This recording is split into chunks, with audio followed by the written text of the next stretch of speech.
The city hums outside, a symphony of ambition and anxiety. Perhaps you're caught in its relentless rhythm, juggling deadlines, navigating relationships, and feeling a constant pull to be more, do more, have more. Does a whisper of weariness ever echo in your mind? A yearning for a moment of quiet, a breath of peace, amidst the ceaseless clamor? Imagine, for a moment, a young woman named Sarah. Sarah was a rising star in her corporate world, her days a blur of meetings, emails, and frantic calls. One evening, after yet another grueling day, she found herself staring at her reflection. Her eyes, once bright with youthful energy, were now shadowed with exhaustion. Her shoulders, perpetually hunched, carried the weight of unspoken pressures. A dull ache throbbed behind her temples, a constant companion. She felt like a finely tuned instrument, played to its breaking point. Sarah wasn't alone. In fact, many of us, in this modern age, find ourselves caught in similar currents. We chase success, happiness, and fulfillment, often feeling as though they are always just beyond our grasp. The demands of daily life press in, leaving us little room to breathe, to simply be. We accumulate possessions, information, and experiences, yet often feel a growing emptiness within. We crave connection, but feel increasingly isolated. We seek peace, but are constantly bombarded by noise. This video is not about escaping the world, but about finding a new way to inhabit it. It's an invitation to pause, to reflect, to reconnect with the quiet wisdom that already resides within you. We will journey through ancient Zen stories, not as mere tales, but as mirrors reflecting our own struggles and triumphs. Each story, each reflection, is a stepping stone on a path towards a more mindful, more peaceful, and more fulfilling way of living. 1. The strawberry in the abyss, finding presence amidst life's tigers. The modern world, a colossal, pulsating entity, often demands relentless participation. It's a symphony of ambition and anxiety, where deadlines loom like storm clouds, relationships stretch thin, and a constant, unspoken pressure to be more, do more, and acquire more hangs heavy in the air. This ceaseless rhythm, while seemingly productive, often leaves us with a profound sense of weariness. A whisper of exhaustion echoes in the mind, a yearning for quiet, a breath of peace amidst the incessant clamor. The very fabric of our lives, woven with threads of endless tasks and digital distractions, seems to conspire against the simple act of being.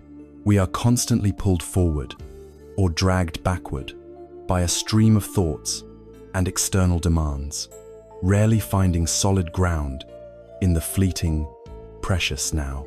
Imagine, for a moment, Sarah, a shining star in her corporate firm. Her days were a blur of high-stakes meetings, a relentless deluge of emails that piled up faster than she could clear them, and frantic calls that often stretched late into the night, blurring the lines between work and personal life. Her career trajectory was undeniably impressive, a testament to her dedication and sharp intellect, praised by superiors and envied by peers. Yet, one evening, after another grueling day that had blurred into an indistinguishable mass of tasks, she found herself staring at her reflection in the darkened office window. Her eyes, once bright with youthful energy and a sparkling curiosity that propelled her forward, were now shadowed with a deep, almost ancient exhaustion, lines etched around them that weren't there a year ago. Her shoulders, perpetually hunched as if carrying an invisible burden, seemed to bear the entire weight of unspoken pressures, the weight of expectations from her company, her family, and herself. A dull, throbbing ache resided behind her temples, a constant, unwelcome companion that never quite receded, even after a strong coffee or a long commute. She felt like a finely tuned instrument, meticulously crafted and capable of producing beautiful music, but now played to its absolute breaking point. Its strings frayed and its resonance fading, threatening to snap. Sarah's experience, while specific to her context, is far from unique. In fact, many of us, navigating the labyrinthine complexities of this modern age, find ourselves caught in similar currents, swept along by forces we barely understand. We relentlessly pursue success, happiness, and fulfillment, often with the frustrating sensation that they are perpetually just beyond our grasp, like a mirage in a vast desert. The relentless demands of daily life press in from all sides, a constant barrage of notifications, commitments, and responsibilities, leaving us with precious little room to breathe, to simply be, to just exist without an agenda. We accumulate possessions, devour vast amounts of information through endless scrolling, and chase novel experiences, often feeling a growing, unsettling emptiness within, a hollowness that no material gain seems to fill. We crave genuine connection, deeply wired for human interaction, yet paradoxically feel increasingly isolated, adrift in a sea of superficial interactions and digital echoes. We desperately seek peace, a quiet sanctuary for our minds, yet are constantly bombarded by an unrelenting cacophony of noise, both external sounds from our environment and the internal chatter of our own restless minds. This is the human condition in the 21st century, a paradox of material abundance and spiritual emptiness, hyperconnection and profound isolation. This video, however, is not an escape hatch from the world. It is not an invitation to abandon your responsibilities, to shirk your duties, or to retreat into a secluded monastery, leaving all your problems behind. Instead, it is a gentle invitation to pause, to reflect deeply on your own experience, and to discover a new, more harmonious way to inhabit the very world you live in, right here, right now. It is an invitation to reconnect with the quiet, profound wisdom that already resides within the deepest recesses of your being, a wisdom that often gets drowned out by the external clamor and internal chatter. We will embark on a journey through ancient Zen stories, not as mere quaint tales to be passively consumed for entertainment, but as vibrant, multifaceted mirrors, capable of reflecting our own struggles, our own triumphs, and our own profound human experiences. Each story, each subsequent reflection, is designed to serve as a stepping stone on a path towards a more mindful, a more peaceful, and ultimately, a more truly fulfilling way of living. Let's begin this journey with an open heart and a curious mind, ready to learn not just about Zen, but to experience its essence. We commence our exploration with a story that, at first glance, might seem absurd, even surreal, pushing the boundaries of logical thought. It is the timeless tale of a monk and a hungry tiger. A monk, walking through the serene, mist-shrouded mountains, his mind perhaps lost in contemplation, suddenly found himself in a terrifying predicament, face to face with a ravenous tiger. The tiger, a creature of raw power, untamed hunger, and primal instinct, fixed him with its piercing, predatory gaze, eyes burning with a dangerous intensity, and a low, guttural growl vibrated through the very earth beneath the monk's feet, signaling its deadly intent. The monk, seeing no conceivable escape route, no path to safety, instinctively turned and ran. He ran with a desperate, primal urgency, his legs pumping furiously, fueled by sheer terror, the tiger hot on his heels, its terrifying presence, an almost palpable force behind him, a shadow of impending doom. He reached the edge of a precipice, a sheer, dizzying drop into a chasm that seemed to descend into the very bowels of the earth, its depths shrouded in perpetual twilight. Desperate, his eyes darted frantically, searching for any flicker of hope, and he spotted a single, slender vine, hanging precariously over the edge, swaying gently in the unseen currents of air, a thin thread of possibility. With a desperate leap of faith, a gamble against certain death, a moment of pure instinct, he grabbed the vine and swung himself precariously over the dizzying abyss. As he hung there, suspended in a terrifying limbo between life and death, clinging to the fragile vine, he looked up. The tiger remained above him, its powerful body silhouetted against the sky, snarling, its immense claws extended, gleaming menacingly in the dappled sunlight, patiently waiting for him to fall. He looked down, far below, at the very bottom of the shadowy chasm. Another tiger waited, its eyes glowing with a sinister, patient anticipation in the gloom. A second trap. He was utterly trapped, caught between two formidable predators, with no apparent way out. Then, as if the situation could not possibly deteriorate further, adding a cruel twist of fate, two small, industrious mice, seemingly oblivious to the monk's plight or the cosmic drama unfolding, began to gnaw diligently at the vine above his hands.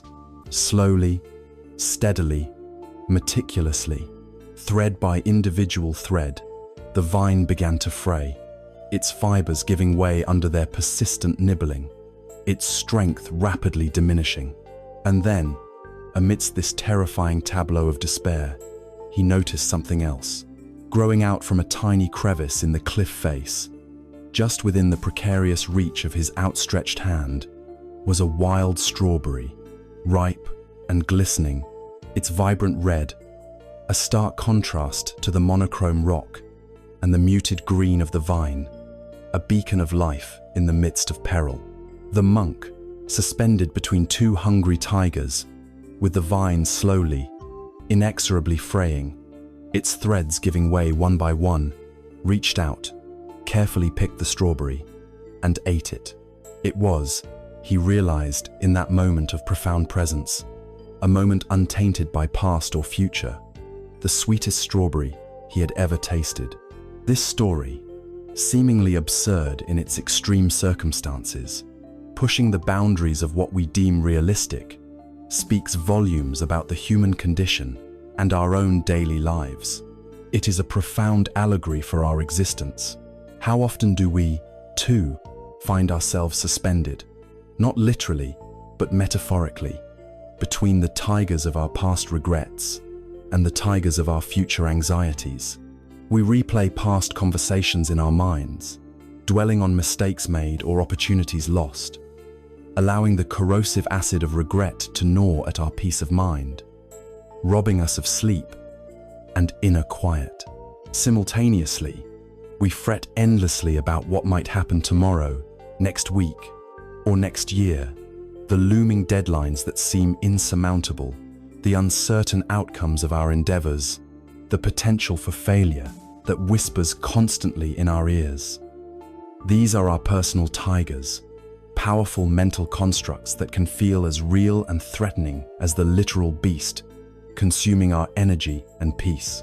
And how much of our precious life energy, our vital mental and emotional resources, do we expend on the little mice of daily worries, the minor irritations that prickle our patience, the petty annoyances that disrupt our flow, the small anxieties that constantly nibble away at our inner peace and contentment, leaving us subtly depleted.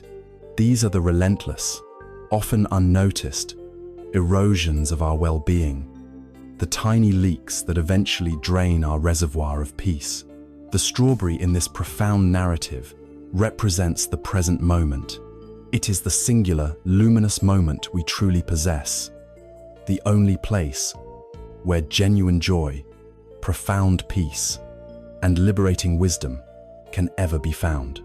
It is the only point of real power we have. Yet, we are so often consumed by the relentless tug of what was caught in the undertow of memory and regret, or the anxious pull of what might be, constantly projecting into a future that doesn't yet exist, that we completely miss the exquisite sweetness, the inherent richness that is always available right in front of us, right now. We are too busy fighting the tigers or swatting the mice to truly taste the fruit of the present, to savor the simple act of living. Consider your own day. How much time do you genuinely spend dwelling on a mistake you made yesterday, allowing it to replay in your mind like a broken record, picking at the wound? Or perhaps you spend hours fretting about a significant presentation next week, rehearsing scenarios, imagining every possible negative outcome, a difficult conversation on the horizon that fills you with dread, or a financial worry that keeps you awake at night, staring at the ceiling. These, undeniably, are your tigers, powerful mental constructs that can feel as real and threatening as the literal beast, trapping you in a cycle of rumination. And how much energy do you expend on minor irritations, small anxieties that, like tiny, persistent mice, nibble away at your peace of mind and leave you feeling subtly depleted, perhaps without even realizing why you're so tired? The practice of mindfulness is about cultivating this acute awareness of the present moment. It's about consciously choosing to truly be here, in this very breath, in this very sight, in this very sound, where life unfolds in its raw, unadulterated form. It's about being present with the very act of being, not doing. The monk, facing imminent peril, a situation of absolute helplessness, found his strawberry. He didn't solve his existential predicament by eating it. The tigers were still there. The vine was still fraying. But he found a moment of profound presence, a sliver of pure, unadulterated joy within the terrifying reality of his situation. He fully experienced that single, sweet fruit. And in that moment, perhaps, he found a deeper, more liberating kind of freedom. The freedom from the overwhelming grip of fear, and the freedom to experience life, even in its most precarious form, with a rare clarity and appreciation. This profound realization does not imply ignoring problems or passively denying difficulties. It means acknowledging them, certainly, giving them their due attention, but not allowing them to consume your entire being, to overshadow every other aspect of your existence, to become the sole focus of your life. It means consciously seeking and finding a sliver of peace, a moment of grounded presence, even amidst the most tumultuous storm, even when the world feels like it's crumbling around you. It's about recognizing that even in the most perilous and seemingly hopeless situations, there can always be a moment of pure, unadulterated experience, a tiny window into the sweetness of existence, if only we open our eyes to see it. The monk's act of eating the strawberry was not an act of resignation, but an act of profound presence and acceptance, an affirmation of life even in the face of death, a choice to find life within the terror. The essence of mindfulness, as taught in Zen, is to cultivate this kind of radical awareness. It is about noticing the subtle sensations of the breath entering and leaving your body, the intricate dance of light and shadow on the wall, the symphony of sounds that constantly surrounds you, the distant traffic, the chirping birds, the hum of the refrigerator, all without the filter of judgment or the need to categorize or label. It's about becoming acutely aware of your thoughts, not as who you are, but as fleeting, transient visitors in the vast, boundless space of your mind. They come, they go, like clouds across an endless sky, some dark and stormy, others light and fluffy, but none of them are you. When we truly taste the strawberry, whether it's a physical fruit, a sip of tea, the feeling of warm water on our hands while washing dishes, or the warmth of the sun on our skin, we are not merely consuming or sensing. We are fully present with the act. We notice its flavor, its texture, its fragrance, its unique properties. With every fiber of our being, this seemingly simple act, when approached with full awareness, can be a profound meditation, a gateway to deeper understanding, a moment of true connection with reality. When the pressures of life become overwhelming, when the tigers of anxiety and regret close in, threatening to devour your peace, can you pause, even for a split second, and find your strawberry? Can you identify that tiny sliver of beauty, that fleeting moment of connection, that simple act of existence that is always, unfailingly, available in the present moment, waiting to be noticed? The sweetness of life, true contentment, is not found in the distant, uncertain future or in the irrecoverable, often painful, past. It is found, always and irrevocably, in the now. And often, as the story vividly illustrates, it is discovered in the most unexpected places, even when surrounded by the most formidable of challenges, even when life feels like it's hanging by a thread. The ability to find that strawberry, to choose presence over distraction, to consciously bring awareness to this very moment, is a transformative power, a gentle revolution in how we live our lives. It is the core of Zen practice, a pathway to living with clarity, peace, and profound appreciation, one present moment at a time, no matter how dire the circumstances may seem. 2. The unseen burden. Letting go of the woman at the river. Our journey into Zen wisdom continues with a story that profoundly illuminates the subtle yet immense burden we often carry long after events have concluded. It's the tale of two monks and the woman at the river. Two Zen monks. One, a venerable elder, with years of practice etched into his calm demeanor, and the other, a zealous, somewhat rigid young novice, were walking on a pilgrimage through the countryside. Their path led them to a river, swollen by recent heavy rains, its currents turbulent and formidable. There, by the bank, they saw a beautiful young woman standing in distress. She was hesitant to cross, her face reflecting fear, knowing the strong current could easily sweep her away into the murky depths. The elder monk, without uttering a single word, without a moment of hesitation or apparent internal debate, simply lifted the woman onto his back. He carried her effortlessly across the turbulent water, his robes getting soaked, his bare feet surely feeling the powerful pull of the current. On the other side, he gently set her down, offering a small, reassuring nod, and the two monks continued on their journey, resuming their silent procession. Hours later, as they walked in a silence that stretched, thick and heavy, through the dappled sunlight of the forest, the younger monk could no longer contain himself. His mind had been churning, a tempest of conflicting thoughts and judgments. Finally, his patience snapped. "Master," he blurted out, his voice tinged with agitation and a hint of accusation. "We monks are strictly forbidden to touch women. How could you possibly carry that woman across the river? Haven't you violated our vows, our sacred precepts?" The elder monk stopped, turned to his junior, his eyes twinkling with a gentle amusement and with a serene, compassionate smile. He replied, "I left the woman at the riverbank hours ago. Are you still carrying her?"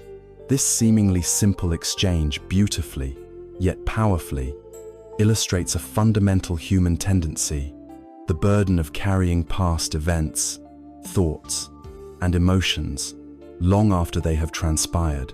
We, much like the younger monk, often cling to things, to grievances, to regrets, to judgments, long after they have served their purpose, or, more often, long after they have ceased to be relevant. The younger monk, despite the physical act of carrying the woman being over, despite the distance of miles and hours, continued to carry her in his mind. He was burdened by a rigid interpretation of monastic rules, by a persistent judgment of his master's actions, and by his own internal conflict. This mental baggage, though invisible, was profoundly heavy, preventing him from being fully present, from experiencing the lightness of the journey, from finding peace in the moment. His physical body was moving forward, but his mind was stuck in the past, replaying an event that was already over.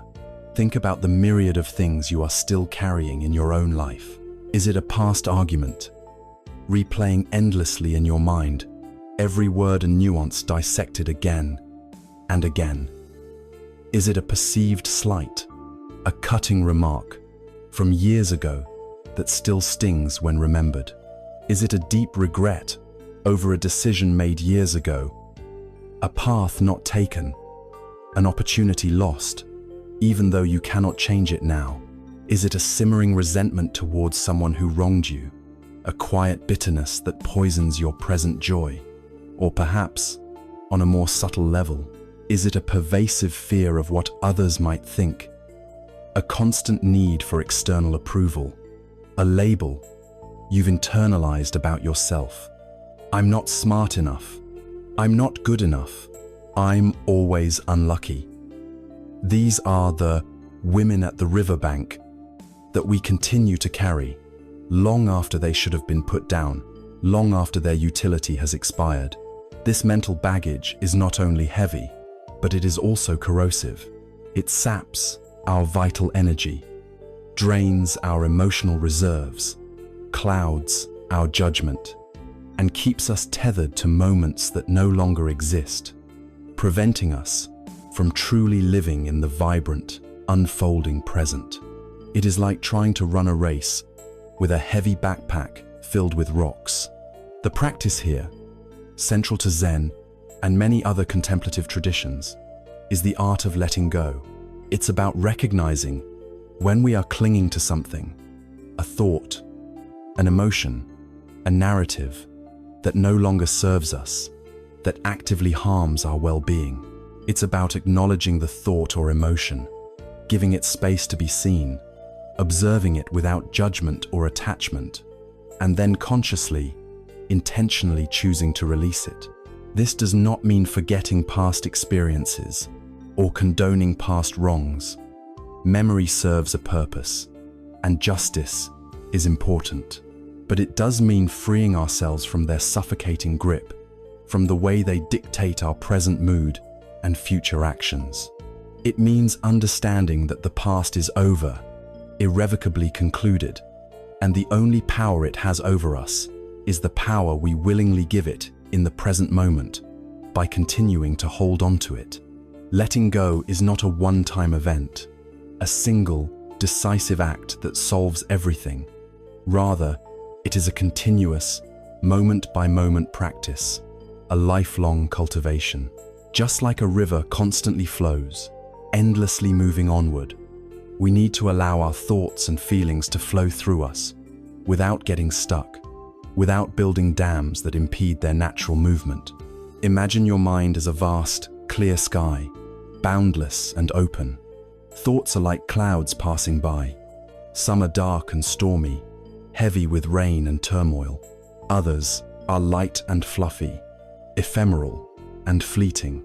The practice is not to chase them, not to wrestle with them, not to try to push them away or cling to them, but simply to observe them, watch them appear, linger for a moment, and then drift by, slowly dissolving into the vastness of the sky, leaving the sky, your mind, clear and expansive once more. This detachment is not indifference, it is liberation. When you find yourself caught in a loop, compulsively replaying a past conversation, dwelling on a mistake you made, or stewing in resentment over a perceived injustice, pause. Take a deep breath. Bring awareness to the feeling in your body, the tightening in your chest, the clenching in your jaw. Then, gently, compassionately, ask yourself the elder monk's profound question: am I still carrying this? And if the honest answer is yes, if you recognize the invisible weight you are bearing, gently, compassionately, consider putting it down. Visualize yourself setting down that heavy burden, unstrapping the emotional backpack. Release the burden of past grudges, the weight of self-recrimination, the chains of expectation. Allow yourself the profound freedom to be fully present, to experience the lightness that comes with truly letting go. The river has been crossed. The past is behind you. Its currents have receded.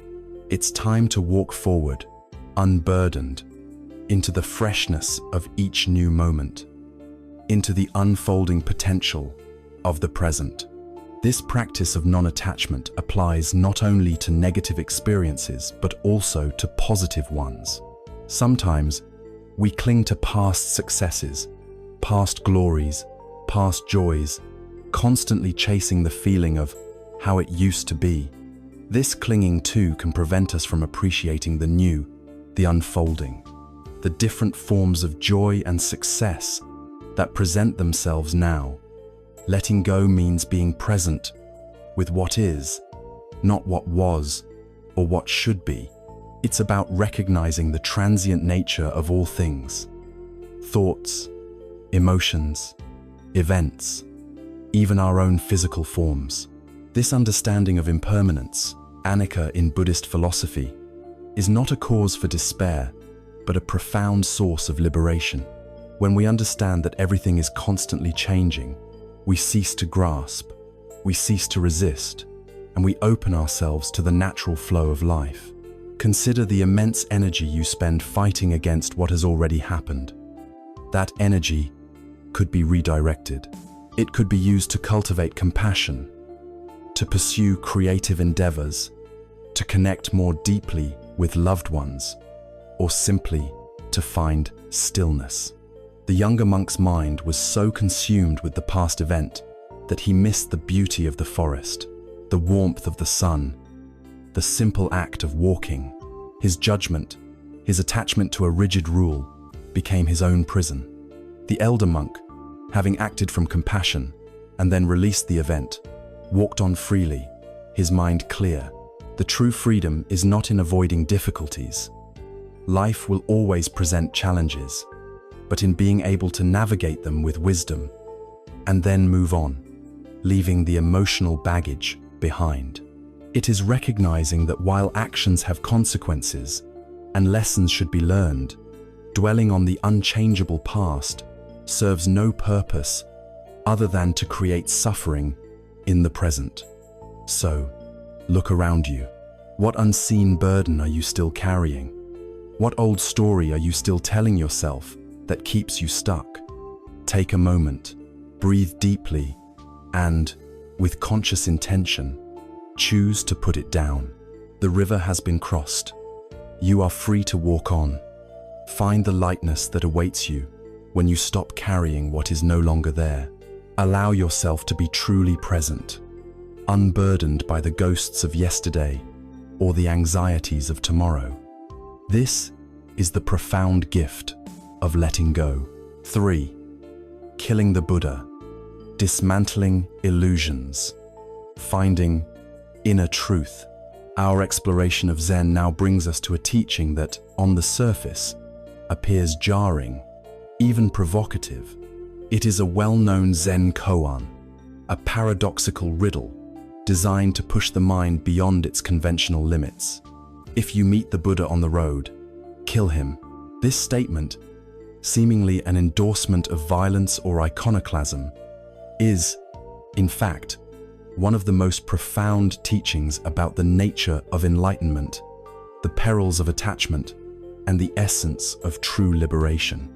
It is not a call to physical destruction, but a radical directive to dismantle our most deeply held illusions. The Buddha on the road represents any external authority, any fixed idea, any preconceived notion of truth, any idol or concept that we cling to as the ultimate answer, the undeniable path, or the definitive source of wisdom. In our perpetual search for meaning, for solutions to our suffering, we often project our hopes and desires onto external figures, doctrines, or systems. We look to gurus, charismatic leaders, sacred texts, ancient doctrines, or even societal expectations and cultural norms to tell us how to live, what to believe, and who to be. We crave certainty in an uncertain world, and so we grasp at any perceived anchor. We create rigid mental frameworks, believing that once we find the truth, the path, or the answer, all our problems will magically dissolve, and we will finally achieve lasting peace or ultimate happiness. But true wisdom, true understanding, true enlightenment cannot be found by simply adopting someone else's beliefs, however wise they may seem, or by blindly following a prescribed path, no matter how well trodden. It must be discovered experientially, directly, and authentically within the crucible of our own being. To kill the Buddha on the road is to embark on a radical act of spiritual liberation. It means to dismantle these external authorities, to question our own assumptions with relentless honesty, and to break free from the suffocating shackles of dogma, whether religious, political, or personal. It means realizing, with stark clarity, that no one else, no guru, no text, no teaching, can give us enlightenment.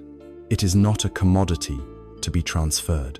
Rather, it is an internal awakening, a recognition of a truth that already resides within us, obscured by layers of conditioning and belief.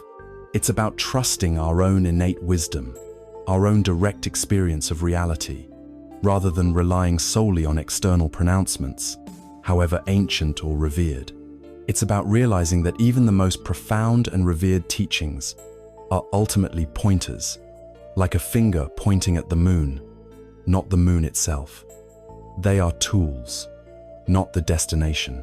Think about the Buddhas you might unknowingly be carrying in your own life. These aren't necessarily religious figures. They can be any concept or belief system that holds absolute sway over your mind, preventing independent thought and direct experience. Is it a rigid political ideology that prevents you from genuinely listening to and empathizing with other perspectives, dismissing them outright? Is it a fixed, narrow idea of what success looks like? Wealth, fame, a specific career, blinding you to other, perhaps more fulfilling, forms of achievement and happiness? Is it a deeply ingrained societal expectation that dictates how you should live your life, how you should dress, what career you should pursue, who you should marry, even if it feels profoundly inauthentic to your true self? Perhaps it's a specific self-image. I am a failure. I am always right. I am not worthy of love, that you cling to, even as it causes you suffering. These Buddhas, however comforting or familiar they may seem, can become prisons of our own making, limiting our growth, stifling our creativity, and preventing us from discovering our own unique truth, our own authentic expression of being. They define us, rather than allowing us to define ourselves. This practice encourages radical self-inquiry, a relentless examination of our inner landscape, and profound intellectual honesty. It's about being willing to challenge even our most cherished beliefs, the foundations upon which we've built our understanding of the world, to explore beyond the comfortable confines of what we already think we know. It's about cultivating a beginner's mind, shoshin, an attitude of open-mindedness, humility, and receptivity, even when encountering familiar territory. When we approach life with shoshin, We are not burdened by our past knowledge or preconceived notions. We are open to seeing things anew, to experiencing them directly, without the filters of our existing biases. If our mental cup is already full, as the Zen master illustrated, there is no room for new wisdom to be poured in. This concept of killing the Buddha does not mean rejecting all wisdom or abandoning all teachers. That would be another form of rigid attachment. Instead, it means approaching them with discernment, with an intelligent skepticism, integrating what genuinely resonates with our own direct experience, and ultimately, finding our own authentic path. The finger pointing at the moon is not the moon itself. The map is not the territory. The teachings are invaluable guides, offering pointers and inspiration. But the journey of discovery, the direct experience of reality, is personal and unrepeatable. When we kill the Buddha on the road, we are not destroying truth. We are destroying our illusions about truth, our attachments to fixed concepts and external authorities, clearing the way for a deeper, more authentic understanding to arise from within ourselves, from our own direct encounter with life. It's about taking full ownership of our own spiritual and intellectual journey, trusting our inner compass, and daring to forge our own path, even if it deviates from the well-trodden road or challenges the popular consensus. True liberation comes from within, from a direct realization of our own nature, not from external adherence to any doctrine, however noble. Consider the liberation that comes from realizing that your deepest fears or greatest joys are not dictated by external circumstances, but by your internal response to them. This is the essence of killing the Buddha. It's about taking back your power, no longer waiting for an external savior or a perfect condition to grant you peace or happiness. It means recognizing that the Buddha, or truth, is not out there to be found, but inherent in your own being, waiting to be unveiled. It's about the courageous act of shedding layers of conditioning, breaking free from mental prisons built by dogma and expectation, and stepping into the vast, open space of direct experience. In our modern world, filled with endless experts, influencers, and competing ideologies, the message of killing the Buddha is more relevant than ever. We are constantly told what to think, what to feel, how to live. This koan is a powerful antidote, a call to radical self-reliance and inner authority. It's an invitation to discern, to question, to experiment, and ultimately, to trust your own deepest knowing. When you encounter a teaching, a philosophy, or even a scientific theory, don't just accept it blindly. Engage with it. Test it against your own experience. See if it truly resonates with the deepest part of your being. If it does, integrate it. If not, let it go. This continuous process of questioning and refining is what leads to genuine wisdom, not mere accumulation of information. The challenge, of course, is that killing the Buddha is an ongoing process.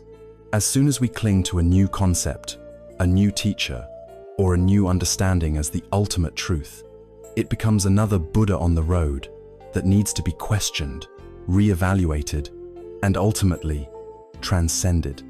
It's a path of constant liberation, a continuous shedding of what is no longer serving our deepest growth. It fosters a dynamic relationship with truth, one that is fluid, adaptable, and ever-evolving, rather than static and rigid. This freedom from attachment to fixed ideas is precisely what allows for true creativity, authentic expression, and profound adaptability in a constantly changing world.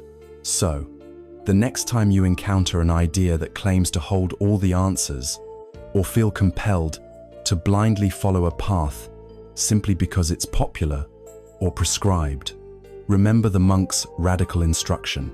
Ask yourself, Is this truly my truth? Or is it a Buddha on the road that I need to bravely acknowledge, question, and perhaps, metaphorically, kill to free myself? This act of questioning and letting go is not destruction, but a powerful act of self-discovery, leading to a deeper, more authentic, and truly liberated existence. The truth is not found in an external idol, but revealed in the profound depths of your own unfettered mind. 4. The overflowing teacup, emptying the mind to receive wisdom. Our journey into Zen contemplation now brings us to another foundational story, one that vividly illustrates a crucial prerequisite for true learning and deep understanding: the tale of the Zen master and the teacup.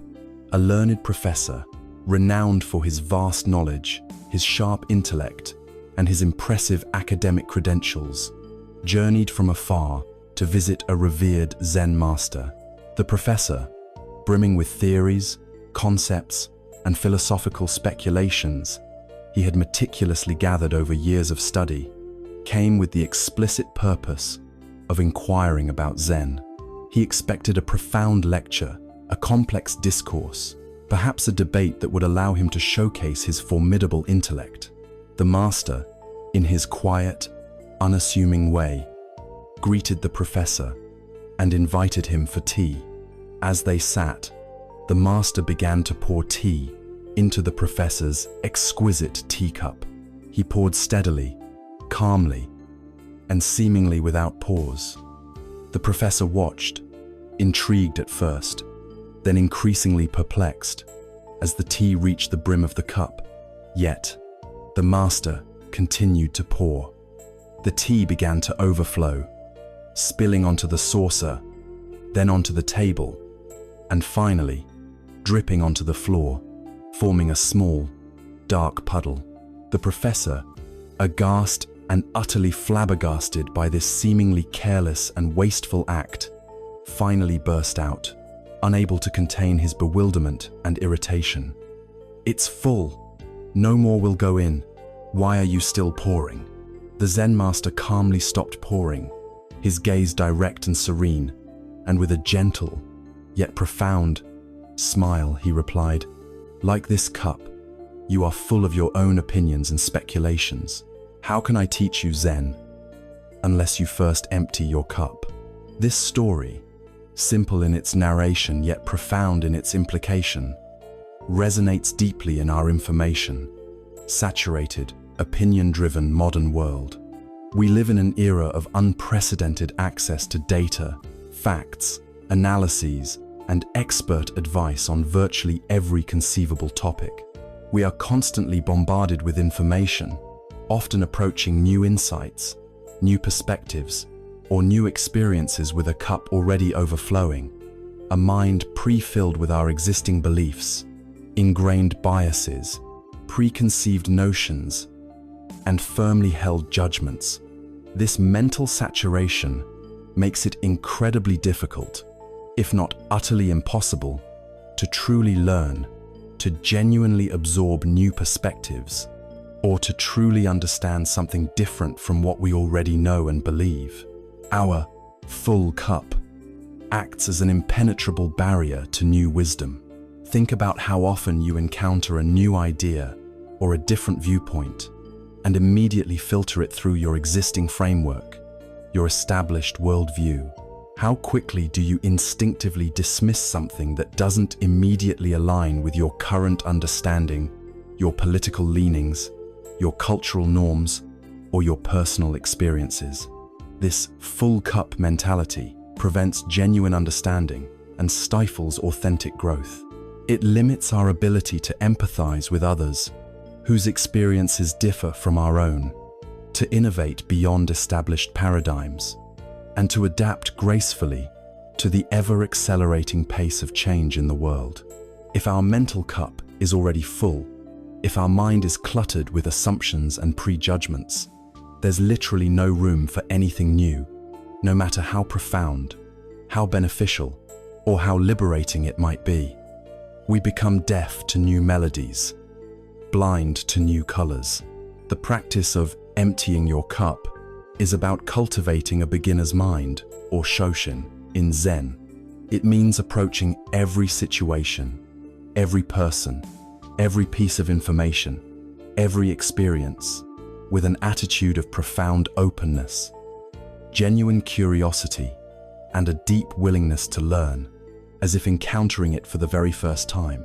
It demands that we temporarily suspend our judgments, quiet our preconceived notions, and release our often fierce need to be right, to have the answer, to prove a point.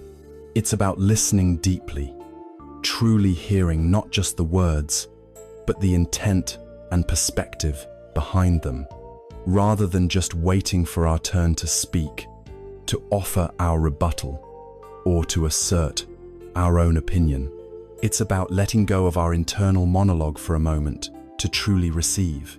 This doesn't mean becoming gullible, uncritical, or abandoning intellectual rigor. On the contrary, it enhances true discernment.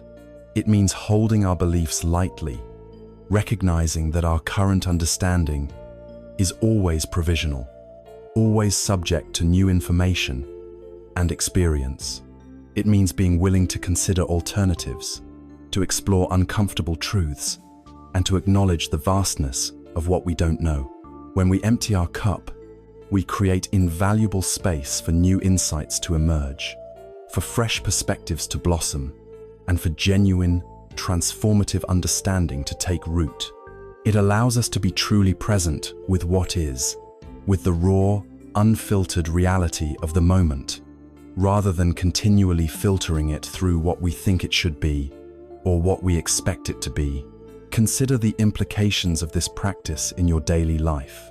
The next time you engage in a conversation, particularly on a topic where you hold strong opinions or feel you are an expert, consciously try to empty your cup. Instead of formulating your response while the other person is speaking, practice truly listening. Listen not to rebut, but to understand. Ask clarifying questions, not to trap, but to deepen your comprehension. When reading a new book or article, especially one that challenges your current views, approach it with an open mind, willing to be challenged, willing to learn something entirely new, even if it disrupts your comfort zone.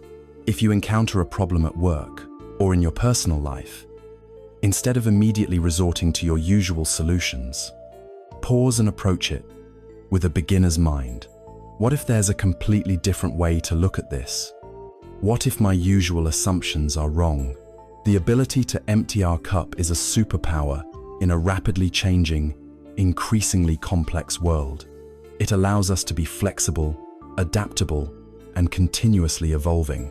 It fosters creativity and innovation, as we are no longer bound by old ways of thinking.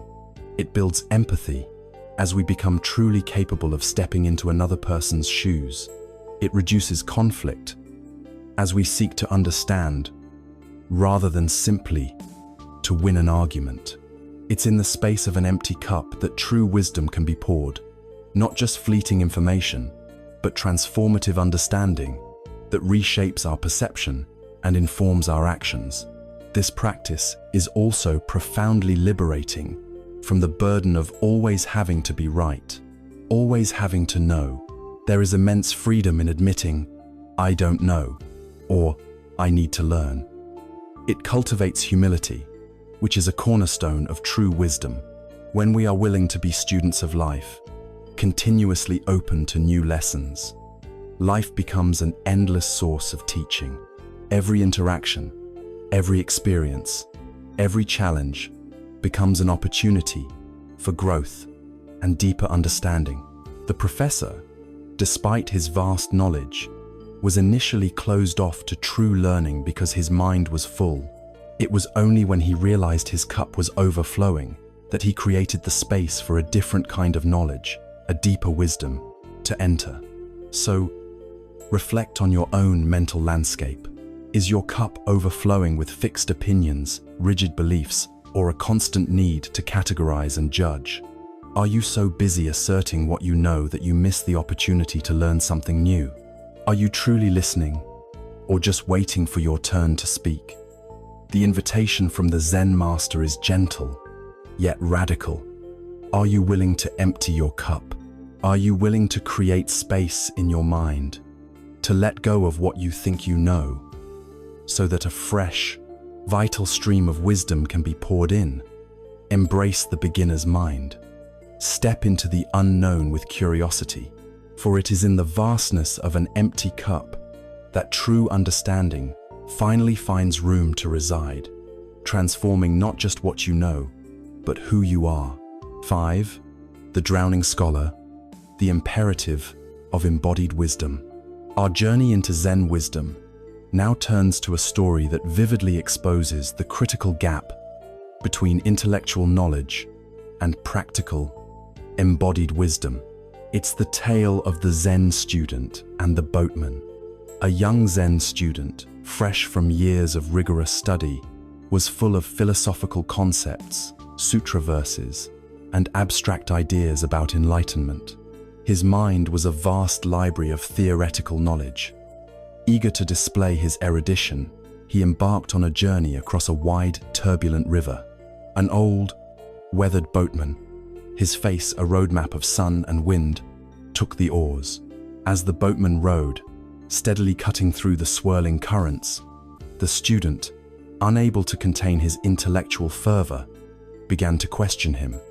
"Boatman," he began, his voice filled with a hint of condescension, "do you know anything about philosophy? About the great thinkers of old, the nature of reality, the essence of being?" The boatman, his hands calloused from countless hours on the water, simply looked up, met the student's gaze with a quiet dignity, and shook his head. "No," he replied in a calm, steady voice, "I do not." The student, feigning exasperation, exclaimed with a dramatic sigh, "Then, half your life, my good man, is utterly wasted." A little later, as the boat continued its journey across the choppy waters, the student, undeterred and perhaps even more determined to showcase his superior learning, pressed on. "Do you know anything about literature? About the epic poems, the profound narratives, the beauty of language?" Again, the boatman, with the same unflappable composure, simply shook his head. "No," he reiterated, "I do not." The student, now emboldened by the boatman's apparent ignorance, repeated his pronouncement, more emphatically this time. "Then half your life is wasted." Suddenly, as if summoned by the student's intellectual arrogance, a fierce, unexpected storm arose. The sky darkened abruptly. The wind howled with a chilling fury. The waves crashed violently against the small, vulnerable boat, threatening to capsize it with every surge. Rain lashed down, blinding and cold. The boat began to fill with water, its timbers groaning under the onslaught. The situation was dire, survival uncertain. The boatman, however, remained remarkably calm. With practiced, effortless skill, he expertly navigated the treacherous conditions, his movements precise and efficient, instinctively knowing how to meet each wave, how to steer against the wind.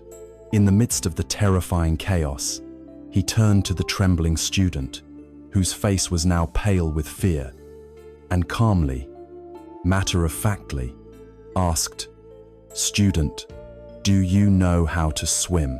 The student, shivering uncontrollably, his voice a desperate, panicked cry, choked out, "No, I do not." The boatman, without a hint of judgment, simply replied, "Then your whole life is wasted." This powerful story highlights the crucial, often overlooked, difference between theoretical knowledge and practical wisdom, between knowing about something and actually knowing how to do it. In our modern world, we have access to an unprecedented, almost overwhelming amount of information. The internet serves as a boundless library. We can read countless books, watch documentaries, listen to podcasts, attend online courses, and follow experts on virtually any subject imaginable, from astrophysics to ancient history, from spiritual practices to personal finance. We accumulate facts, statistics, theories, and concepts at an alarming rate. But the story profoundly reminds us that acquiring knowledge is not the same as gaining understanding, and understanding, in turn, is not the same as truly embodying wisdom. Mere intellectual grasping can become a form of mental clutter, a barrier to genuine engagement with life. Think about how often we, too, accumulate information without truly integrating it into our lives. We might read countless books on mindfulness and meditation, meticulously absorbing every technique and philosophy, yet still struggle profoundly with being present in our daily interactions, still find our minds racing with anxiety. We might learn all about healthy eating and exercise, understanding the science behind it, but fail repeatedly to implement those habits into our routine, succumbing to old patterns. The student in this story represents the purely intellectual mind, brilliant in its capacity for abstract thought, for categorization, for analysis, but sometimes dangerously disconnected from the raw, lived realities of experience, from the practical demands of navigating the world. He knew about the river, but he didn't know how to survive it. The practice derived from this story is about bridging the gap between theory and practice. It's about moving beyond mere intellectual understanding to embodied wisdom. It means engaging with life directly, not just reading about it, dissecting it, or contemplating it from a distance.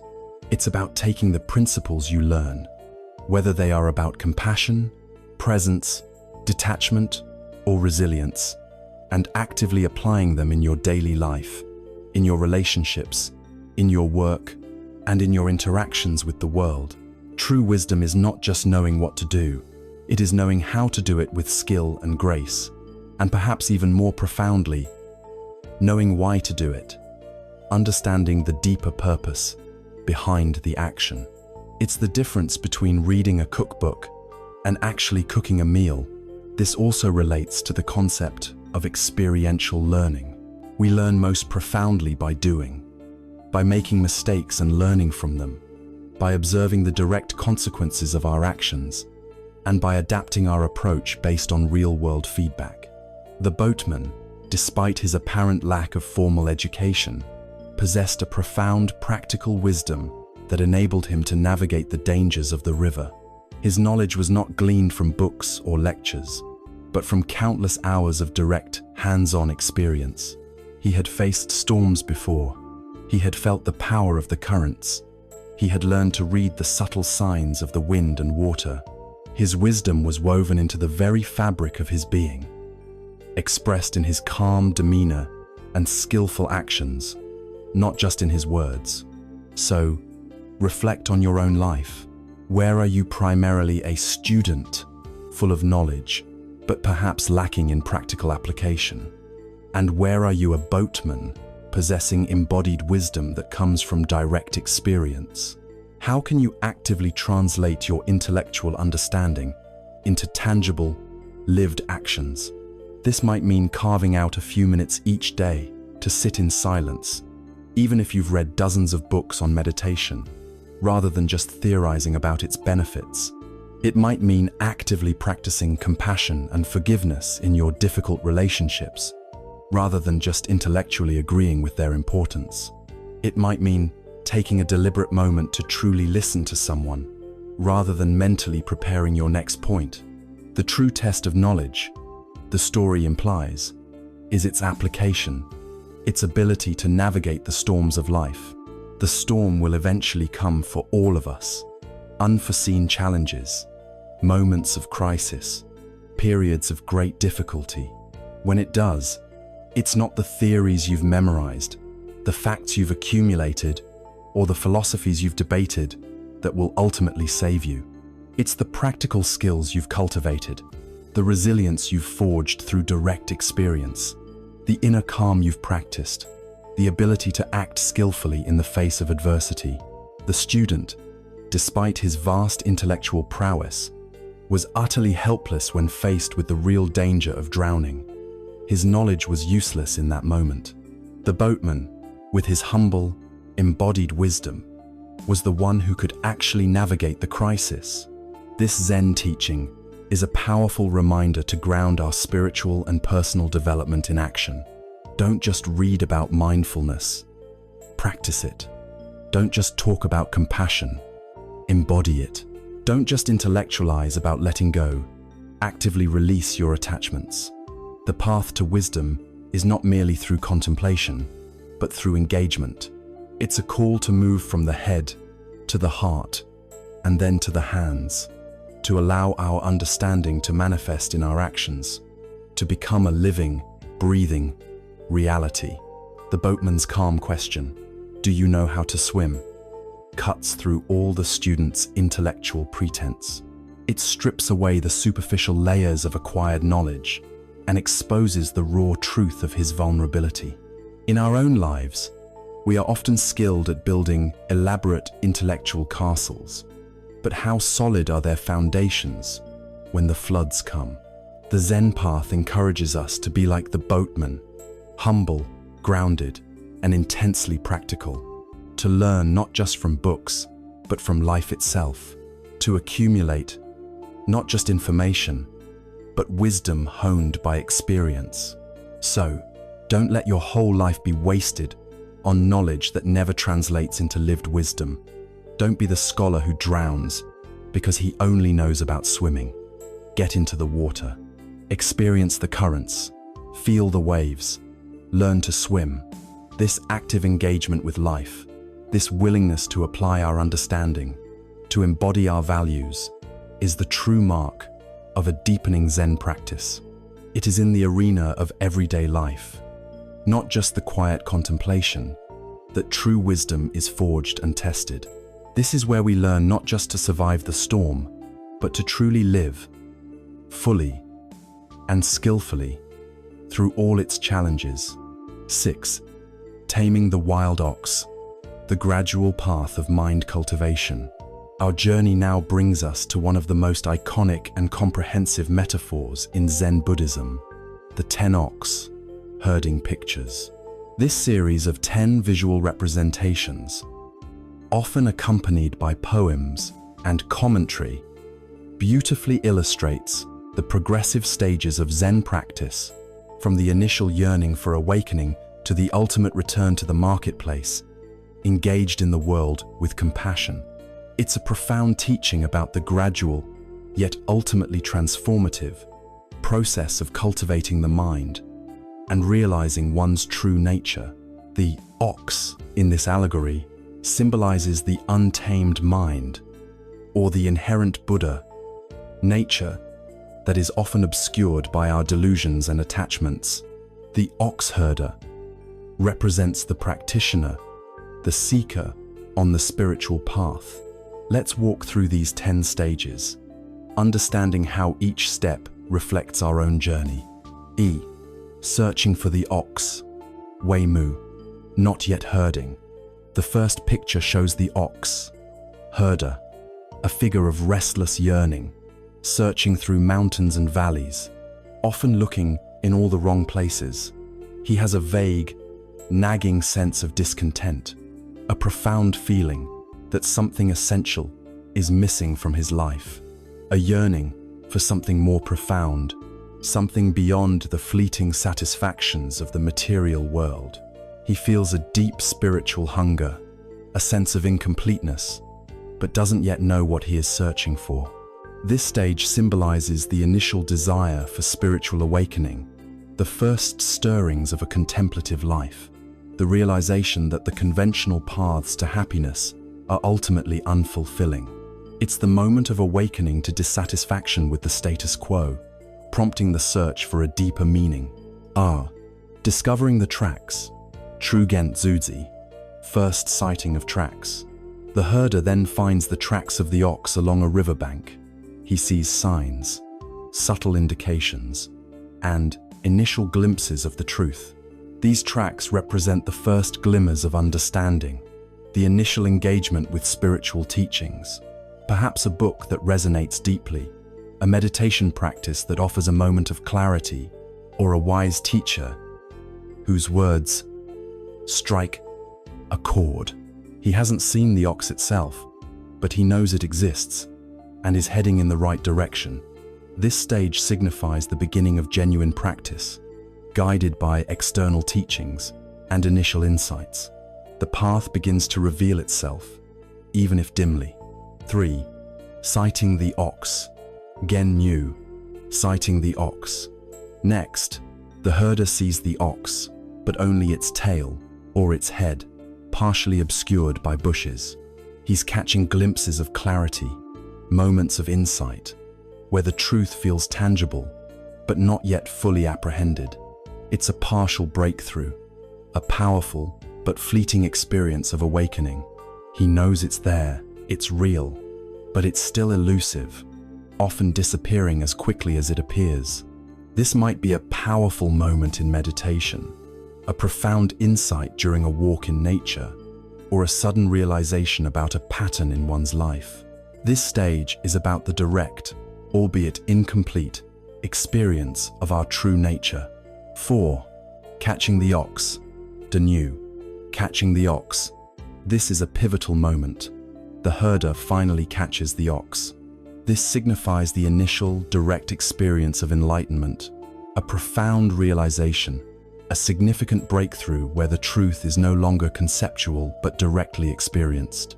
It's often depicted as a struggle, with the ox resisting, symbolizing the initial difficulty in truly grasping and holding on to these insights, as old habits of mind fight for dominance.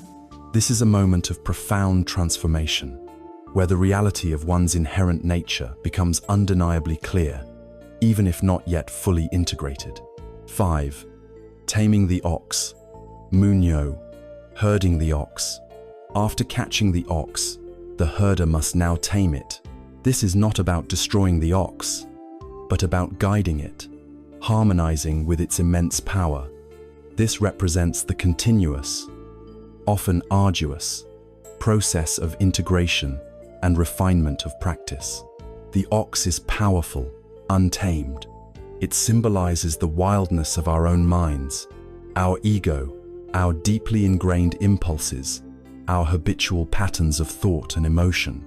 Taming it is not about suppressing these energies, but about recognizing them, working with them, and gradually bringing them into alignment with wisdom and compassion.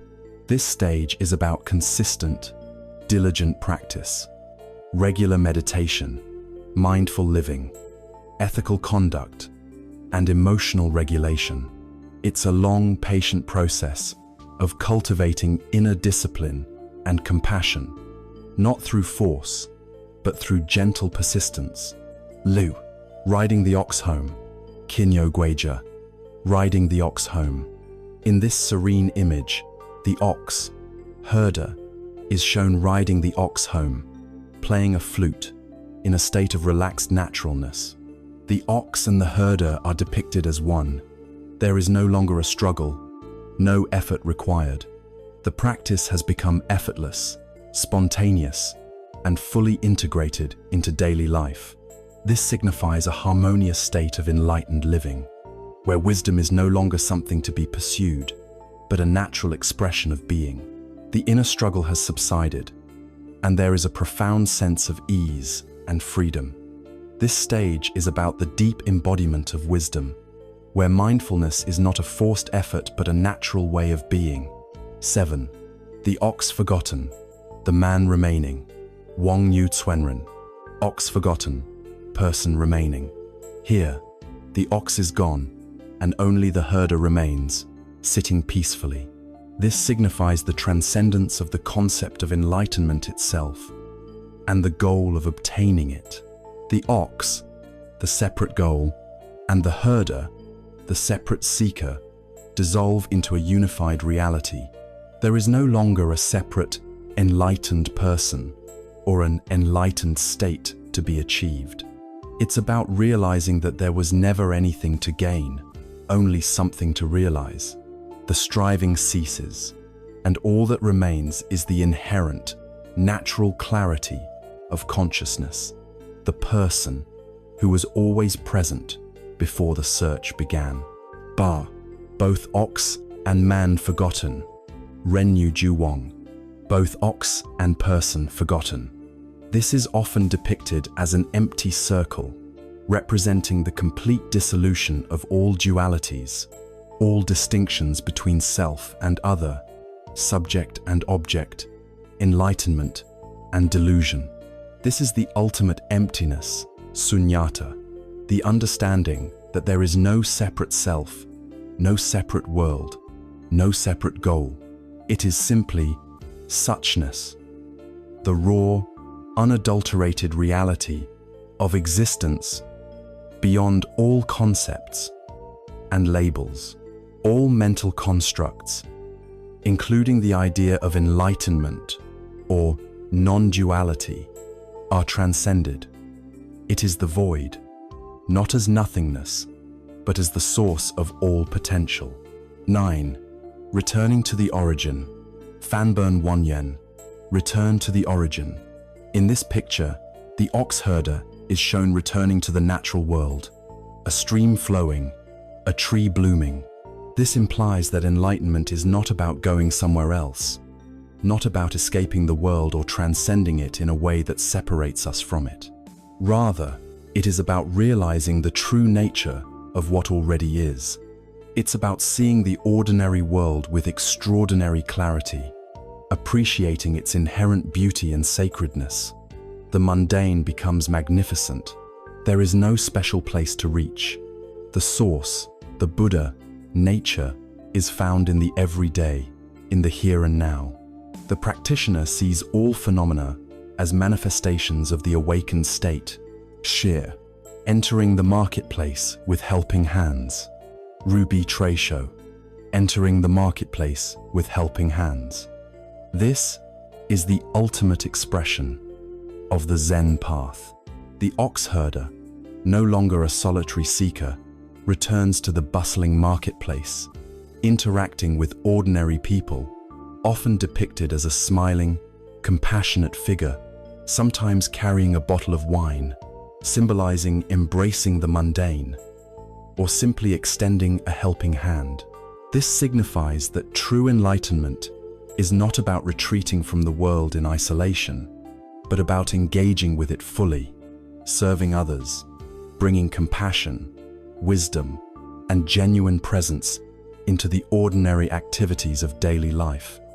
It is the active expression of awakening in the world, benefiting all beings. The awakened being is not detached from suffering, but engaged with it, offering solace and guidance without seeking recognition.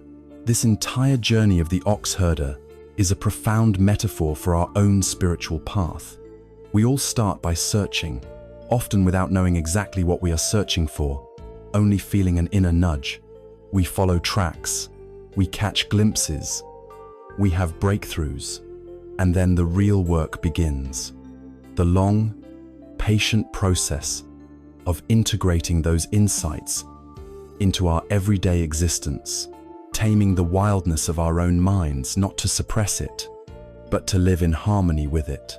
And ultimately, it's about returning to the world, not as a separate, aloof, enlightened being, but as someone who is fully present, fully compassionate, and fully engaged with the beautiful, messy, ordinary reality of human existence.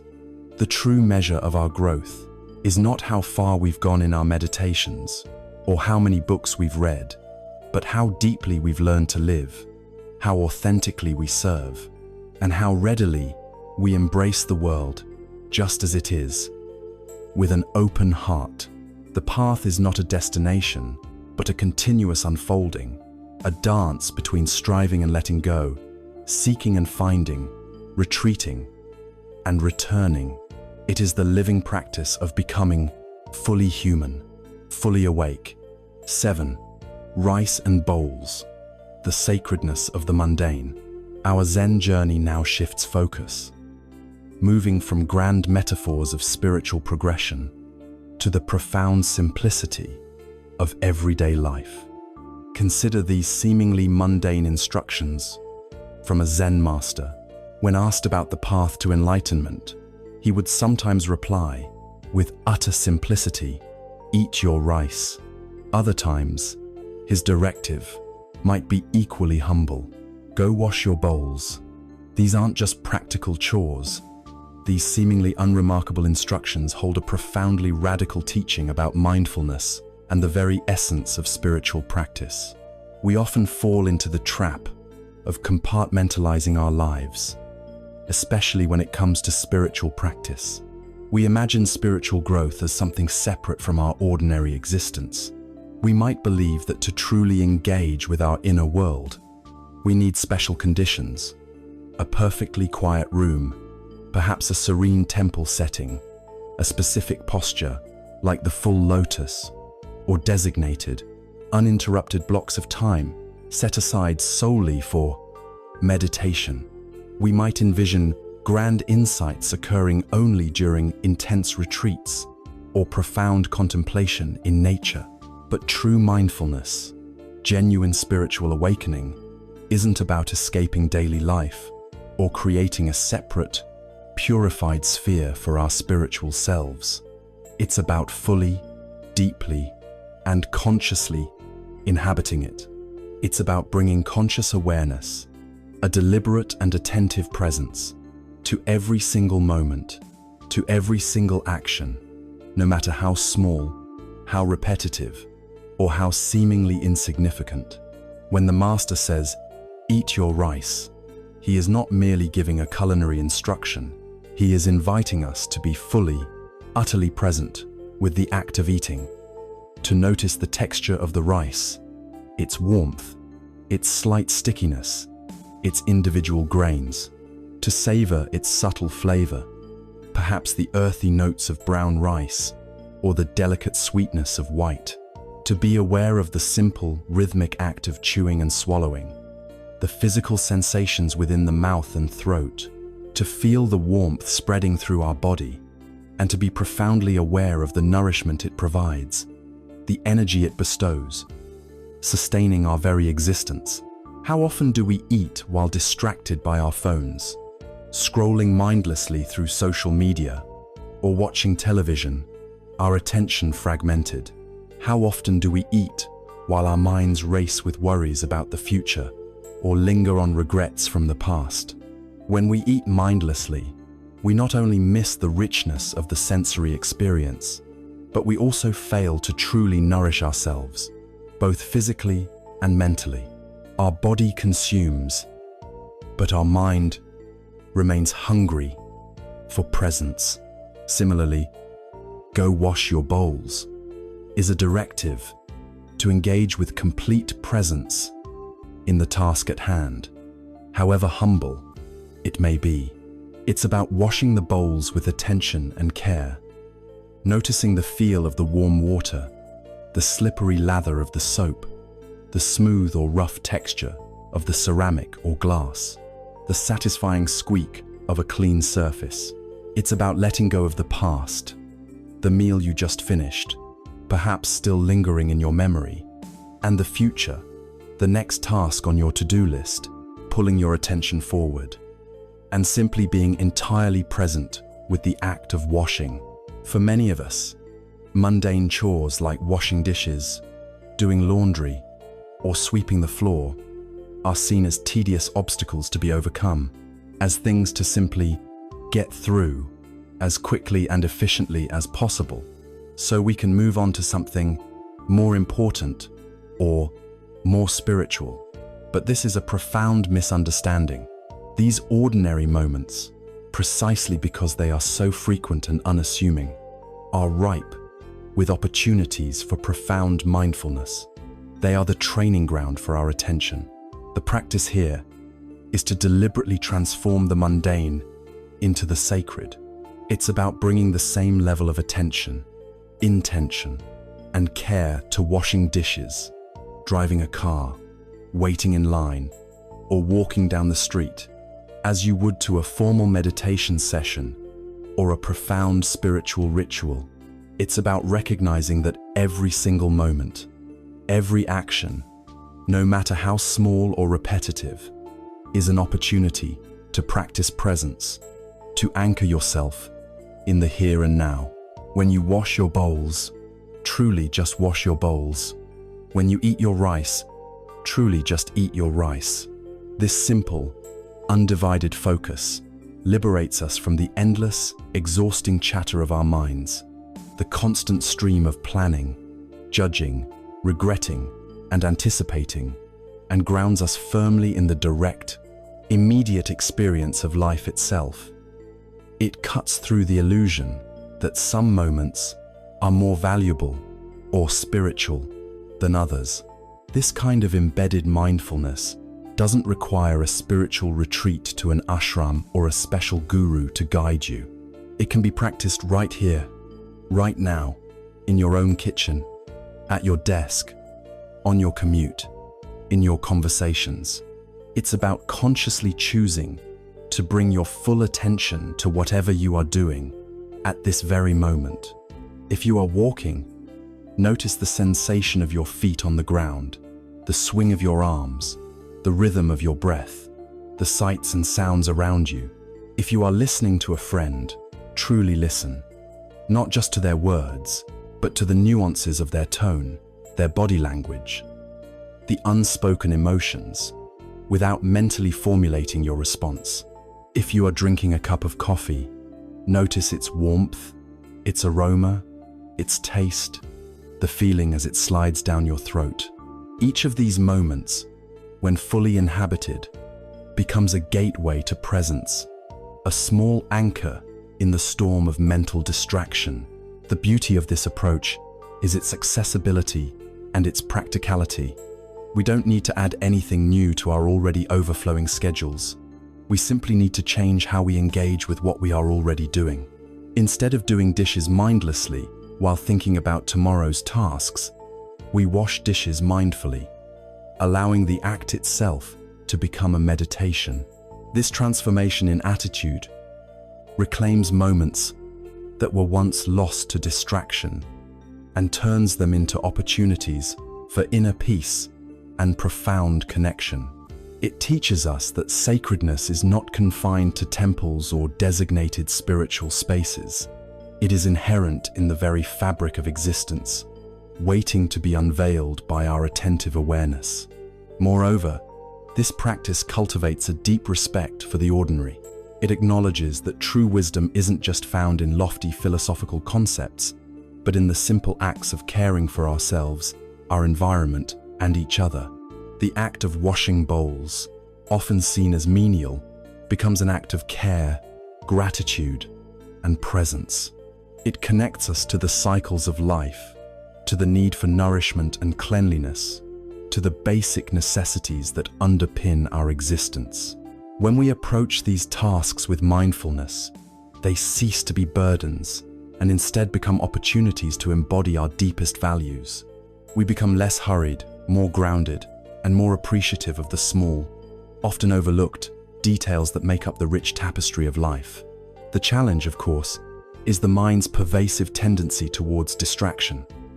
Our minds are like wild monkeys, constantly swinging from one thought branch to another, rarely settling in one place. The practice of eating your rice and washing your bowls is precisely the training that tames this monkey mind, not through force, but through gentle redirection. Each time we notice our mind has wandered, we gently, non-judgmentally, bring it back to the present task. This constant returning, this patient redirection, builds the muscle of attention, strengthens our capacity for focus, and cultivates a deeper sense of inner peace. It's not about achieving a perfect state of uninterrupted concentration. It's about the consistent effort of bringing our attention back, again and again. Ultimately, this teaching reveals that the path to awakening is not separate from life. It is life, lived consciously, The Master's instructions are not riddles to be solved, but invitations to be experienced. They remind us that profound spiritual truth is not hidden in esoteric texts or remote mountains, but is vibrantly alive in every single moment, in every single action. It is found in the warmth of the rice, the feel of the water, the texture of the bowl. By fully embracing the ordinary, by bringing our complete attention to the mundane, we open ourselves to the extraordinary beauty and sacredness of simply being alive. So, the next time you eat, truly eat. The next time you wash, truly wash. And in these simple acts, discover the profound peace that awaits you in the present moment, transforming your life from a hurried race into a mindful dance. 8. The empty boat, the illusion of offense, and the nature of attachment. Our journey into Zen wisdom now leads us to a parable that cuts to the heart of our emotional reactivity and the profound misunderstanding of blame. It is the story of the empty boat. Imagine a Zen master sitting peacefully by the riverside, observing the gentle current. He teaches his students by example, often through simple, illustrative tales. One day, the master was meditating alone by the riverbank. He had decided to take his small boat to the middle of the river for a deeper, more undisturbed meditation. As he sat there, eyes closed, absorbed in profound stillness, he felt a sudden jolt. Another boat had collided with his. His meditation was broken. Annoyed, he opened his eyes, ready to reprimand the careless person who had disturbed his peace. But as he looked up, he saw that the other boat was completely empty. It had simply drifted from the opposite bank, perhaps having come loose from its moorings, and collided with his own. There was no one to blame, no one to yell at, no one to hold accountable. Seeing the empty boat, the master's anger immediately dissolved. A profound understanding dawned upon him, a realization he would later share with his disciples. From that day forward, if someone makes me angry, I remember the empty boat. This simple yet profound story beautifully illustrates the source of much of our suffering, our tendency to project blame, to attribute malicious intent, and to react emotionally to circumstances that are often impersonal or unintended. We constantly encounter empty boats in our daily lives, yet we treat them as if they are full of careless or malicious people. Think about how often you get angry, frustrated, or upset. Is it when someone cuts you off in traffic? When a colleague makes a mistake that impacts your work? When a loved one says something thoughtless or seemingly insensitive? When a plan falls apart unexpectedly? Our immediate, often instinctive, reaction is to assign blame, to identify an offender, and to direct our anger or frustration at them. We create a narrative of intent. They meant to disrespect me. They always do this. This always happens to me. We inflate the incident with our own interpretations and emotional charges. The empty boat teaches us a radical shift in perspective. It challenges us to pause before reacting and to consider the possibility that the offense was unintentional or a result of circumstances beyond anyone's control, or simply a reflection of the other person's own struggles and unconscious patterns. It encourages us to ask, is there truly an offender here, or is this merely an empty boat drifting into my space, triggering my own patterns of reaction? This doesn't mean becoming a doormat or condoning harmful behavior. There are certainly times when boundaries need to be set and accountability is necessary. But the story aims at the vast majority of our daily frustrations and irritations, where our suffering is amplified not by the external event itself, but by our interpretation of it, our attachment to a particular outcome, and our projection of malicious intent onto others. The master's anger dissolved not because the collision didn't happen, but because the cause of the collision was impersonal. There was no one to hold responsible in a personal, intentional way. The practice here is one of non-attachment to outcomes and intentions. It's about cultivating a deeper understanding of cause and effect, recognizing that much of what happens in life is simply the impersonal play of circumstances.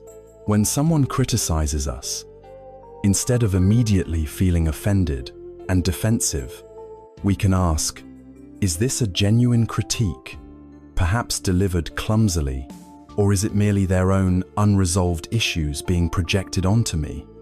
Is their boat empty? When we are stuck in traffic, is the anger at the other drivers truly productive? Or are we simply reacting to an impersonal confluence of vehicles? The cars themselves are empty boats. This perspective also invites us to look inward. Why do I get so angry when someone disturbs my peace? What is it about my attachment to a specific state or outcome that makes me so reactive? The master's undisturbed meditation was a specific, desired state. When it was disturbed, his initial reaction was annoyance, but seeing the empty boat helped him realize that his annoyance stemmed from his attachment to his meditation, not from an external aggressor. Our suffering often arises from our clinging to how things should be, rather than accepting how they are. The empty boat is a metaphor for the profound truth that often there is no personal attack, no deliberate slight. People are often just living out their own patterns, driven by their own fears, habits, or unconscious impulses. They are, in a sense, empty boats, being carried by the currents of their own conditioning. When we internalize this, we realize that taking things personally is often a choice and a source of unnecessary suffering. This practice fosters patience, compassion, and a deeper sense of equanimity. When we stop seeing every inconvenience or disagreement as a personal affront, we free ourselves from the constant cycle of blame and anger. We become more resilient, less easily perturbed by the unpredictable nature of life. We can respond with wisdom and calm, rather than reacting with emotion. Think about the last time you felt truly upset or offended. Can you revisit that memory and, with a beginner's mind, ask, was the other person's boat truly full of malicious intent? Or was it perhaps empty, simply drifting on the currents of their own stress, their own lack of awareness, their own struggles? This doesn't excuse genuinely harmful behavior, but it profoundly changes our internal response to it, freeing us from the self-inflicted suffering of resentment and rage. The teaching of the empty boat encourages us to cultivate a mind that is less prone to taking offense, a mind that understands the impersonal nature of many events. It's about recognizing that our own internal state is largely independent of external circumstances. Once we remove the layer of interpretation and projection, the master's anger dissolved because he realized the source of the disturbance was not a conscious, malicious act, but an unconscious drift. In the same way, much of the offense we perceive in life is due to unconscious actions, or simply the random nature of existence. This radical shift in perspective has profound implications for our relationships. If we assume malice or ill intent in every perceived slight, our relationships become battlegrounds.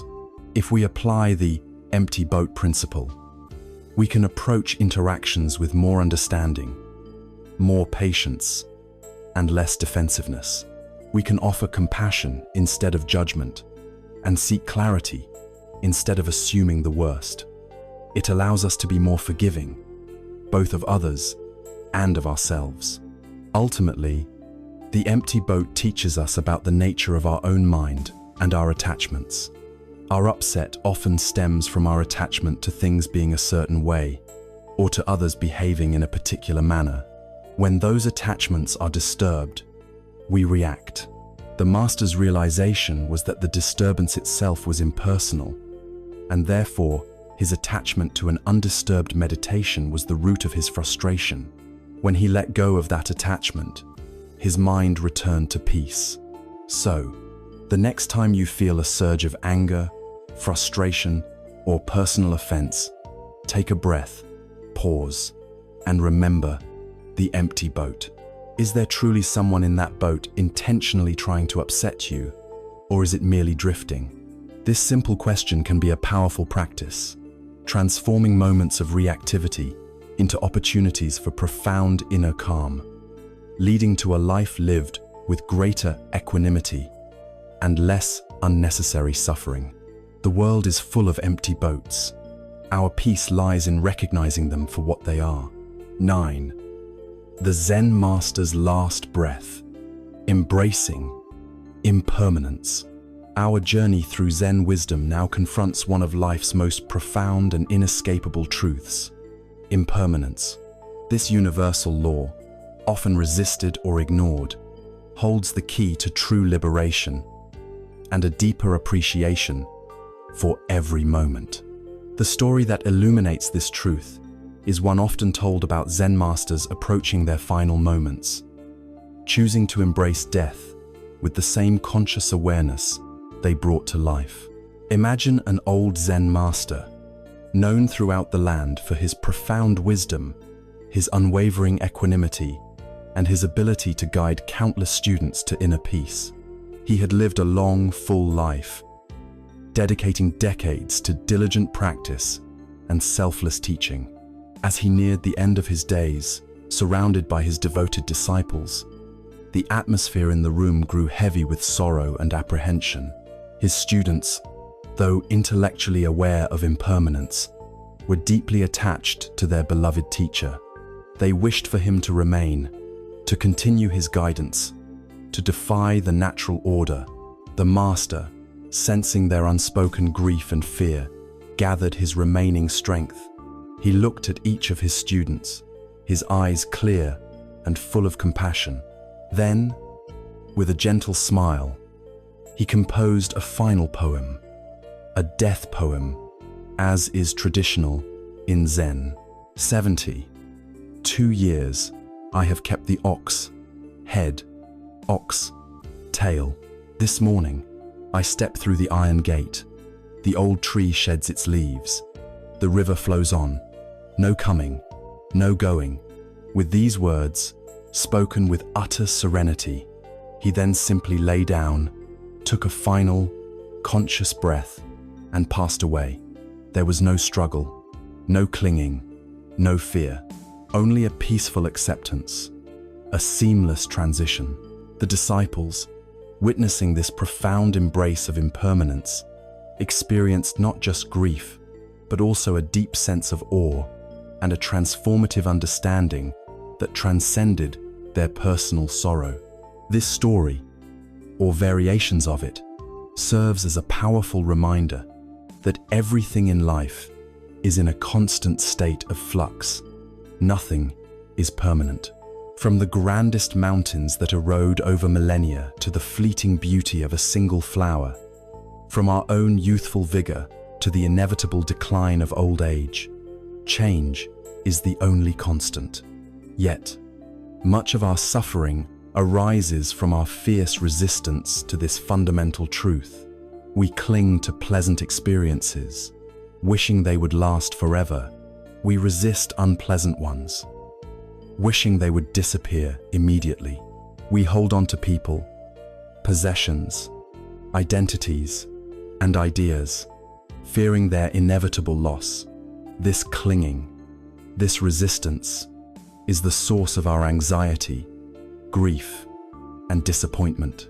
The iron gate in the master's poem represents death, the ultimate manifestation of impermanence. But his words, no coming, no going, speak to a deeper Zen understanding that life and death are not separate events, but two sides of the same coin, part of a continuous flow.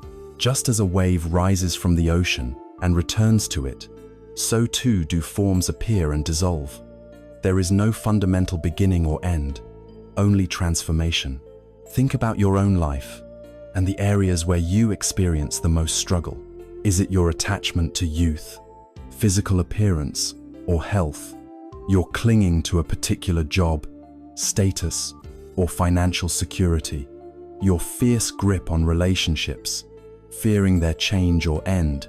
Your resistance to difficult emotions, wishing they would simply vanish. These are all manifestations of a fundamental resistance to impermanence. When we cling, we inevitably suffer because the nature of reality is to change. The more tightly we hold on, the more pain we experience when things inevitably slip through our fingers. The practice here is to cultivate acceptance of impermanence, not as a grim resignation, but as a liberating understanding. It's about recognizing the transient nature of all phenomena, thoughts, feelings, sensations, objects, relationships, even our own bodies and minds. This acceptance allows us to truly appreciate the preciousness of each fleeting moment, to savor joy more fully because we know it won't last, and to face sorrow with greater resilience because we know it too will pass. This doesn't mean becoming indifferent or passive. It means engaging with life fully, loving deeply, working diligently, but always with the underlying awareness that everything is temporary. It allows us to hold life lightly, with open hands, rather than clutching it in a tight, fearful grip. When we let go of our desperate need for things to be permanent, we free up immense amounts of energy that were previously spent in futile resistance. Consider how much mental and emotional energy you spend trying to preserve things that are naturally changing, trying to hold on to a past glory, reliving a past hurt, or endlessly planning for an imagined future, all while missing the richness of the present. The Zen master, in his final moments, was not fighting death. He was embracing it as a natural part of the cycle, like leaves falling from an old tree or a river flowing ceaselessly onward. He was not separate from the natural world.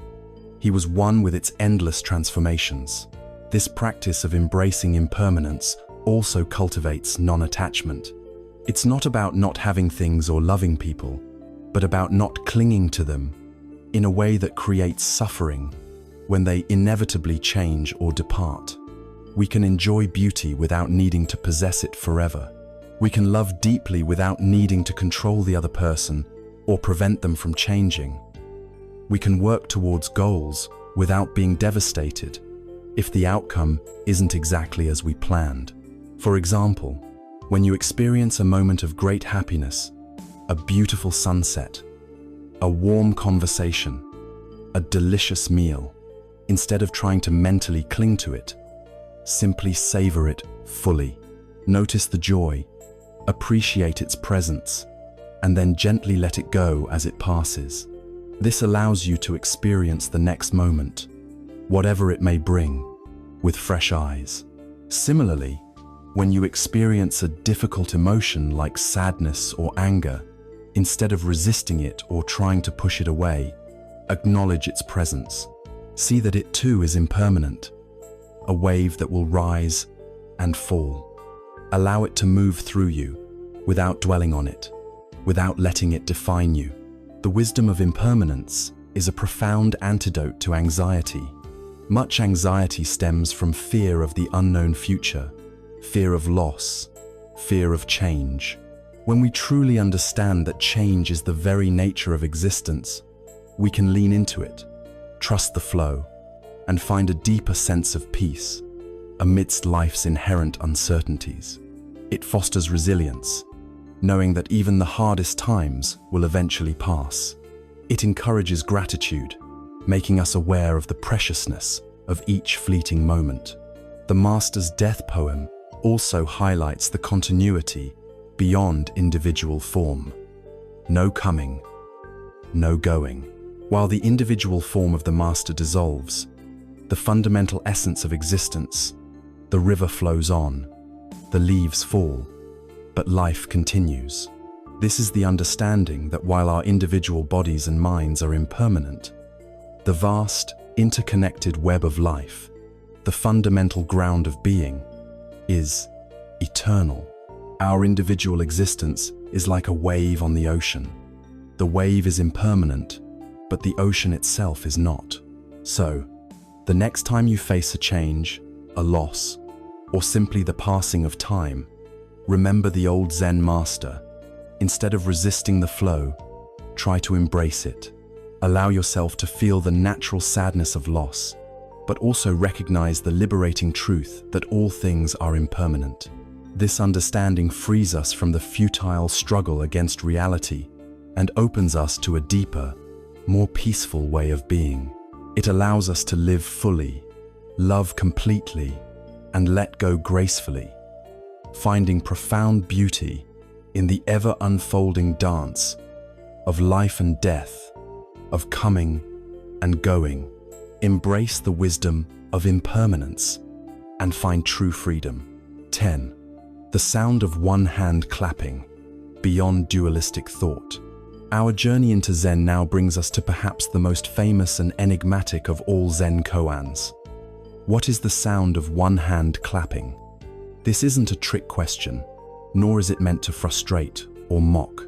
Instead, it is a profound invitation to transcend our ordinary, dualistic way of thinking and to experience reality directly, beyond the limitations of conceptual thought. It's a key that unlocks a deeper, more unified perception of existence. Traditionally, a clap requires two hands striking together. The sound is created by the interaction of two separate entities. The koan, by asking for the sound of one hand clapping, immediately pushes us into a paradox. Our logical, conceptual mind scrambles to find an answer, but it cannot. It searches for a clapping that is impossible within its conventional understanding. The sound of one hand clapping is not a noise we can hear with our ears. It is a sound that requires us to move beyond our normal way of perceiving and processing information. This koan, given to students by Zen masters, is designed to bring the student's mind to a complete halt, to exhaust their intellect, to break their reliance on conceptual frameworks. When the mind, after much struggle and effort, finally gives up trying to logically solve the unsolvable, a space opens up.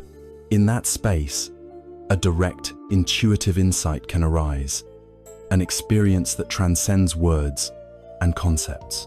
It's an experience of non-duality, of unity, where the usual distinctions between subject and object, sound and silence, existence and non-existence, momentarily dissolve. Think about how pervasively we operate within a dualistic framework in our daily lives. We categorize everything: good, bad, right, wrong, success, failure, me, them, pleasure, pain, strong, weak. This dualistic thinking is deeply ingrained in our language, our culture, and our very cognitive structure. It serves a practical purpose, allowing us to navigate the world, make distinctions, and organize information. However, when we apply this dualistic filter to all of reality, we create artificial divisions, often leading to judgment, conflict, and suffering. For example, we label experiences as good or bad. When we experience something good, we cling to it. When we experience something bad, we resist it. This creates a constant internal struggle. But what if good and bad are not inherent qualities of the experience itself, but rather labels we project onto it? What if the bad experience contains seeds of growth, and the good experience is fleeting and can lead to clinging? The koan asks us to go beyond these judgments, to perceive the experience directly, without the immediate imposition of a label. The sound of one hand clapping invites us to recognize that reality, in its deepest essence, is not composed of separate, independent entities. Everything is interconnected, interdependent. The one hand isn't truly separate from anything else. It is part of a larger whole. The clapping is not a separate action, but an event that arises from the dynamic interplay of forces. When we transcend the idea of two hands, or two separate entities, we begin to perceive the underlying unity, the non-dual nature of existence. The practice here is to become aware of our dualistic thinking, and to gently, deliberately, release its grip. It's about cultivating a mind that can perceive the inherent unity and interconnectedness of all things, even while navigating the practical distinctions of daily life. This is not about denying differences, but about seeing beyond them to the underlying sameness. For instance, when you encounter someone you disagree with, your dualistic mind immediately labels them as other, wrong, opponent. But what if you could perceive them as a fellow human being, driven by similar hopes and fears, simply expressing a different perspective? Can you hear the sound of one hand in the interaction, recognizing that despite apparent differences, there is a shared humanity? This doesn't mean agreeing with them, but it allows for understanding, empathy, and a reduction of conflict. Similarly, consider the sound of one hand clapping in your own inner world. Are you constantly battling internal divisions? The good self versus the bad self, the successful part versus the failing part. This internal dualism creates immense self-judgment and anxiety. What if these seemingly opposing aspects are simply different facets of your complete, unified being? The practice is to observe these internal divisions without judgment, and to recognize that they are all part of the one hand that is you. When you cease fighting parts of yourself, you find a deeper sense of inner peace and wholeness. This koan also challenges our reliance on language and conceptual thought. Language is inherently dualistic. It divides and labels. To say tree is to distinguish it from not tree. But reality, in its pure, unadulterated form, is prior to language, prior to concepts. The sound of one hand clapping is an attempt to point to that preconceptual experience, to break free from the mental prison of words and definitions.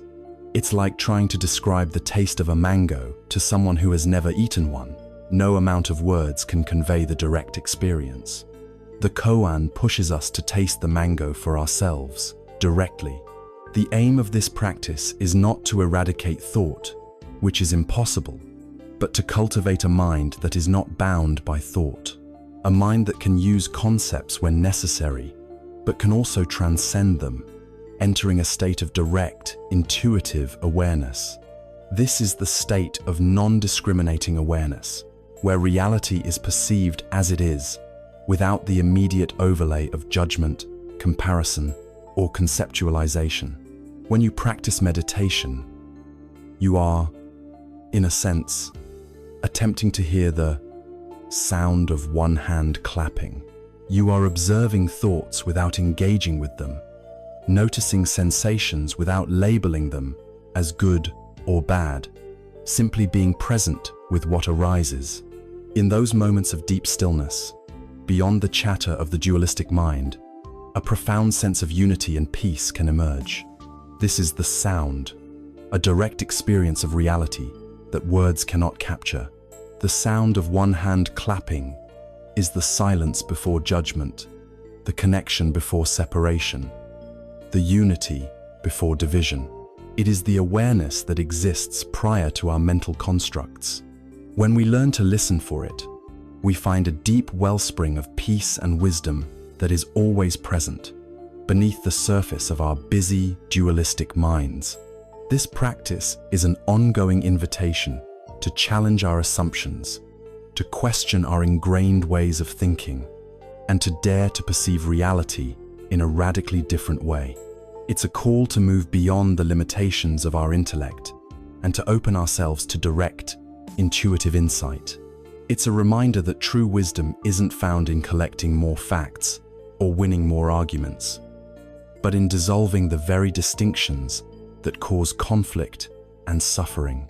It's about seeing the world as one seamless, interconnected whole, where even a single hand contains the potential for profound, unifying sound.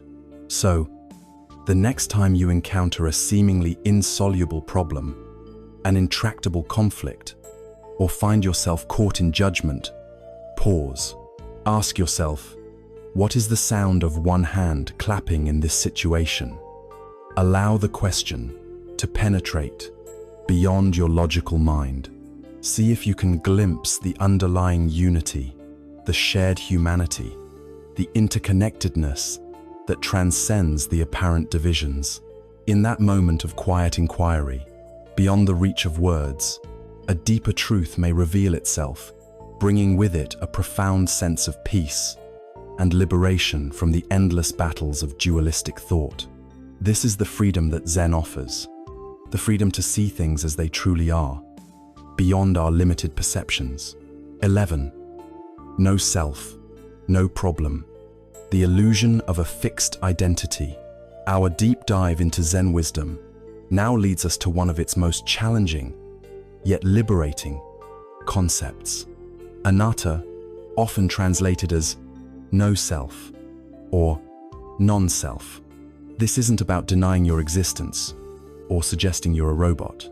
Instead, it's about dismantling the deeply ingrained illusion of a permanent, unchanging, independent self that we cling to as our core identity.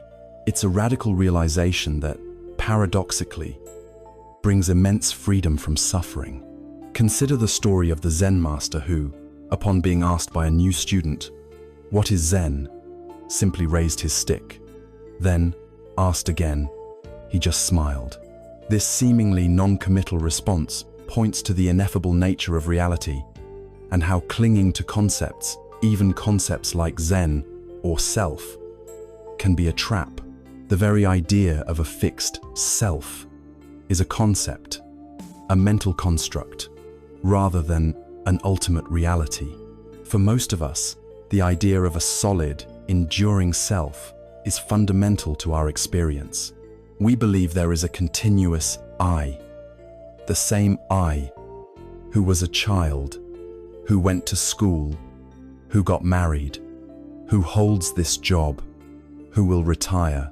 This I feels like a central command center, the unchanging essence that underlies all our experiences. We identify with our thoughts, our emotions, our memories, our physical body, our roles, our possessions, our achievements, and our failures. I am this person, we tell ourselves. This feeling of a separate, enduring self is powerful, forming the basis of our ego. However, Zen, and Buddhist philosophy more broadly, suggests that this fixed self is an illusion. When we truly observe, we find that what we call self is a constantly changing, interdependent collection of physical and mental processes, sensations, perceptions, feelings, thoughts, and consciousness itself. Our body is constantly changing, cells dying and regenerating. Our thoughts and emotions are fleeting, arising and passing away like clouds. Our memories are constantly being reinterpreted. Our roles and relationships evolve. There is no central, unchanging I that remains static amidst all this flux. Think about it. Who were you 10 years ago? 5 years ago? Who were you yesterday? Were you precisely the same person? Physically, mentally, emotionally, you are different. The you of tomorrow will also be different. If there's a permanent self, where is it? Where does it reside? When you try to pinpoint it, it eludes you. You find only processes, streams of experience, interconnected phenomena. This understanding of anatta, no, self, is not nihilistic. It doesn't mean that you don't exist, or that your actions don't matter. You exist as a dynamic, flowing process, like a river. A river is not a fixed entity. It's a continuous flow of water. Yet, we give it a name and recognize it as a river. Similarly, you are a continuous flow of experience, a dynamic interplay of elements, constantly changing, yet recognized as an individual. The suffering arises from clinging to the illusion of a fixed self. If we believe, I am this job title, then when the job changes or ends, I feel threatened or lost. If I am my beauty, then aging becomes a source of profound anguish. If I am my success, then failure becomes an existential crisis. If I am my opinions, then a challenge to those opinions feels like a personal attack. This clinging creates fear, anxiety, attachment, and defensiveness. We constantly try to protect and enhance this imagined self, leading to endless striving and comparison. The practice of no-self is a practice of disidentification. It's about loosening our grip on the various things we mistakenly identify as I or mine. It's about observing thoughts without believing, I am my thoughts. It's about experiencing emotions without saying, I am angry. Instead, anger is present. It's about understanding that your body is a vessel, a temporary dwelling, but not your ultimate identity. This doesn't mean becoming aloof or uncaring.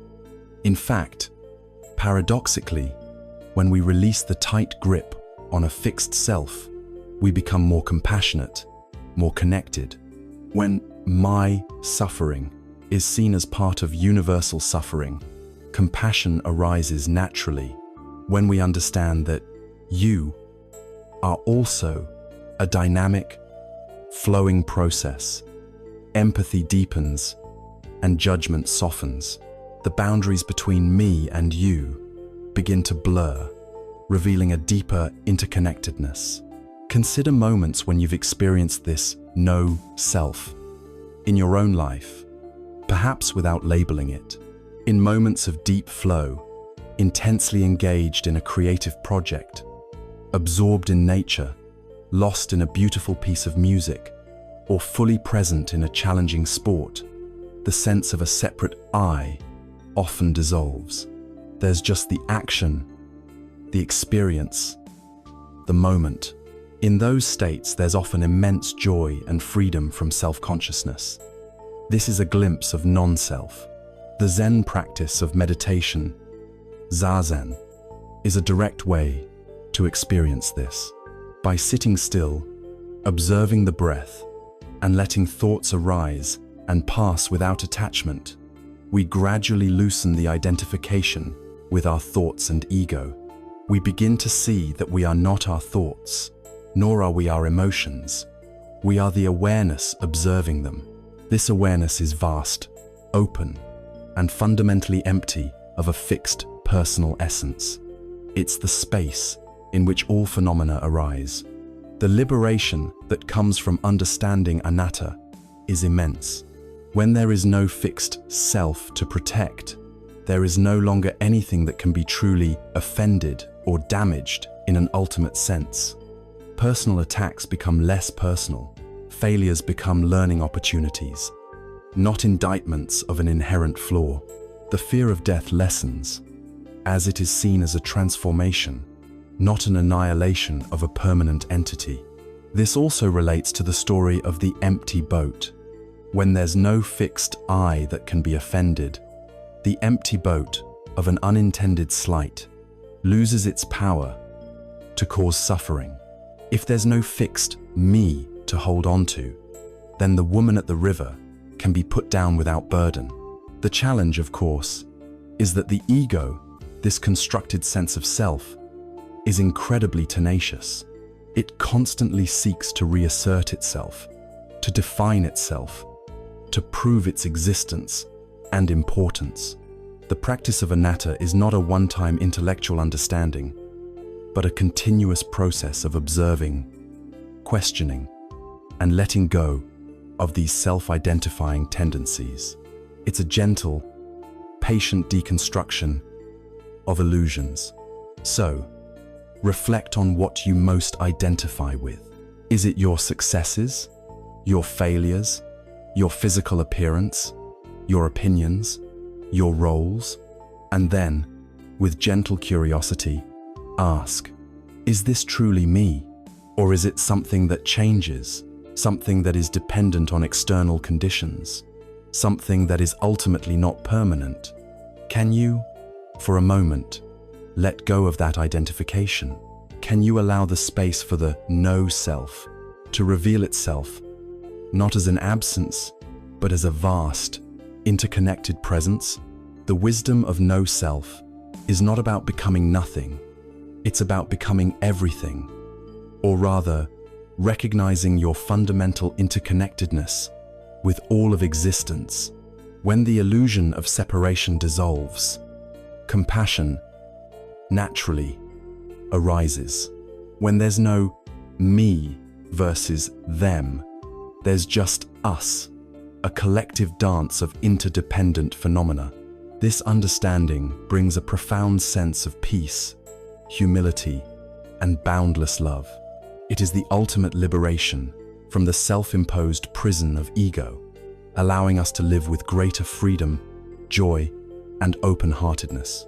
The problem isn't me, but my attachment to the idea of 12, the uncarved block, simplicity, authenticity, and inner richness.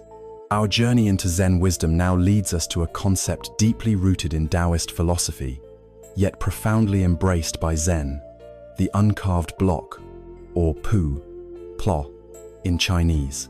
This metaphor represents the natural, simple, and original state of things and beings, before they are shaped, altered, or complicated by external influences, desires, or judgments. It's a call to return to our fundamental authenticity, to find richness not in complexity, but in genuine simplicity. Imagine a block of uncarved wood. It is simple, unadorned, and without specific form. It holds immense potential, but it doesn't yet have a predetermined purpose imposed upon it. It is whole and complete, just as it is, in its natural state. It has not been subjected to the sculptor's chisel, the painter's brush, or the carpenter's saw. It exists in its raw, primal essence. Similarly, the concept of the uncarved block refers to our own original nature, our inherent wisdom, our natural state of being before we are carved by societal expectations, personal ambitions, ingrained habits, and the myriad desires and fears that accumulate throughout life. As children, we often embody this state. We are present, spontaneous, curious, and authentic. We don't worry about status, possessions, or external approval. We simply are. However, as we grow, we are constantly carved. We learn to fit in, to perform, to compete, to accumulate.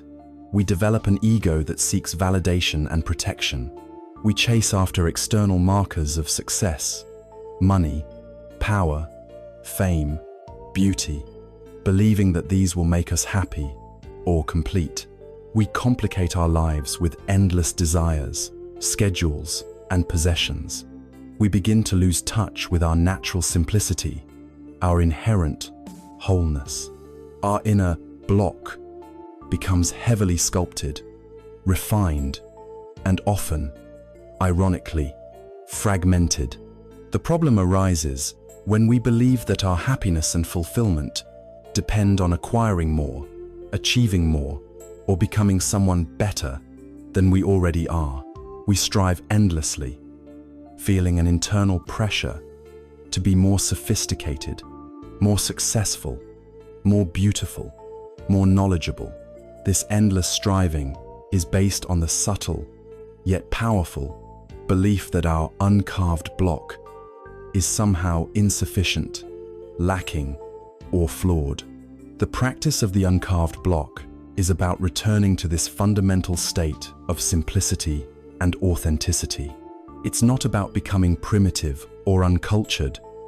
Rather, it's about shedding the unnecessary layers of complexity, pretense, and artificiality that we have accumulated. It's about recognizing that true richness doesn't come from external additions, but from an internal stripping away, a rediscovery of the inherent completeness within. Think about areas in your life where you might be overly carved or complicated. Are your days overloaded with too many commitments, too many distractions, too much information? Do you feel a constant pressure to perform a certain role or uphold a specific image for others? Do you chase fleeting pleasures, only to find they leave you feeling empty? These are signs that you might be straying from your natural, uncarved state. This practice encourages us to cultivate simplicity in action and authenticity in being.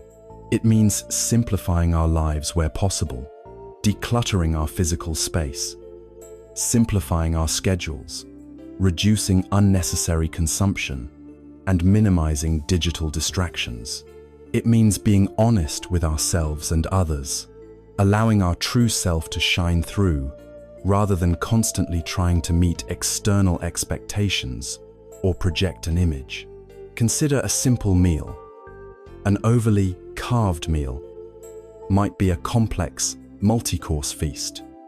With elaborate presentation, while it can be enjoyable, it often prioritizes external aesthetics and complexity. The uncarved meal, however, is a simple, wholesome dish, perhaps just rice and vegetables, eaten with full presence and appreciation for its basic nourishment and flavor. The joy in the latter comes from simplicity and genuine connection to the act of eating, not from external embellishment. Similarly, in our relationships, we often complicate things with expectations, assumptions, and unspoken desires. An uncarved relationship is one built on genuine presence, honest communication, and acceptance of the other person as they are, without trying to carve them into our ideal. This leads to deeper, more authentic connections. The wisdom of the uncarved block also suggests that our innate intelligence and wisdom are obscured by our overthinking and overcomplicating. Just as an uncarved block holds the potential for a beautiful sculpture within it, so too does our authentic self hold profound wisdom and creativity. When we stop trying to constantly carve ourselves into someone else's ideal, we allow our natural abilities and insights to emerge effortlessly. It's about trusting your intuition, your inner knowing, rather than constantly analyzing and intellectualizing. This doesn't mean abandoning personal growth or self-improvement. It means approaching growth from a place of wholeness, rather than a place of deficiency. We improve not because we are fundamentally flawed, but because we are continually unfolding, like a seed becoming a magnificent tree. The growth comes from within, aligned with our natural tendencies, rather than being imposed from outside. The challenge, of course, is that society often values the carved block, the refined, specialized, highly polished product. It encourages us to constantly strive for more, to never be satisfied with what we are. The practice of the uncarved block is a countercultural act, a quiet revolution of returning to our inherent worth and sufficiency. It requires courage to resist the external pressures and to trust in our own innate value. So, reflect on your life. Where can you simplify? Where can you shed layers of expectation, pretense, or unnecessary complexity? Can you embrace your natural state, your authentic self, with greater acceptance and less judgment? Can you find richness not in what you acquire or achieve, but in the simple act of being, in the direct experience of life, in the quiet wisdom that arises when you stop trying so hard to be someone else? The uncarved block reminds us that happiness and contentment are not found by adding more to our lives, but often by subtracting the unnecessary, by letting go of attachments, and by rediscovering the profound beauty and inherent completeness of our original, natural state. It is in this fundamental simplicity, this radical authenticity, that true inner richness and peace reside. Embrace your inner uncarved block and find liberation in your own genuine essence. 12. The uncarved block. Simplicity, authenticity, and inner richness.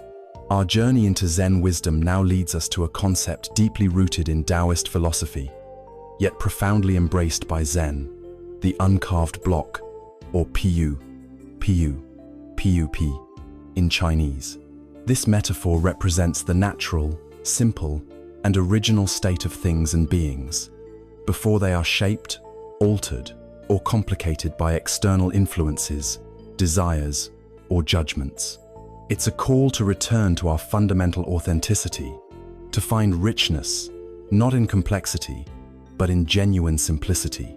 Imagine a block of uncarved wood. It is simple, unadorned, and without specific form. It holds immense potential, but it doesn't yet have a predetermined purpose imposed upon it. It is whole and complete just as it is, in its natural state. It has not been subjected to the sculptor's chisel, the painter's brush, or the carpenter's saw. It exists in its raw, primal essence, containing within it all future possibilities, without being defined by any single one. Similarly, the concept of the uncarved block refers to our own original nature, our inherent wisdom, our natural state of being, before we are carved by societal expectations, personal ambitions, ingrained habits, and the myriad desires and fears that accumulate throughout life. As children, we often embody this state effortlessly. We are fully present, spontaneously expressive, endlessly curious, and authentically ourselves, without pretense. We don't worry about status, possessions, or external approval. We simply are, fully engaged with the moment, open to wonder.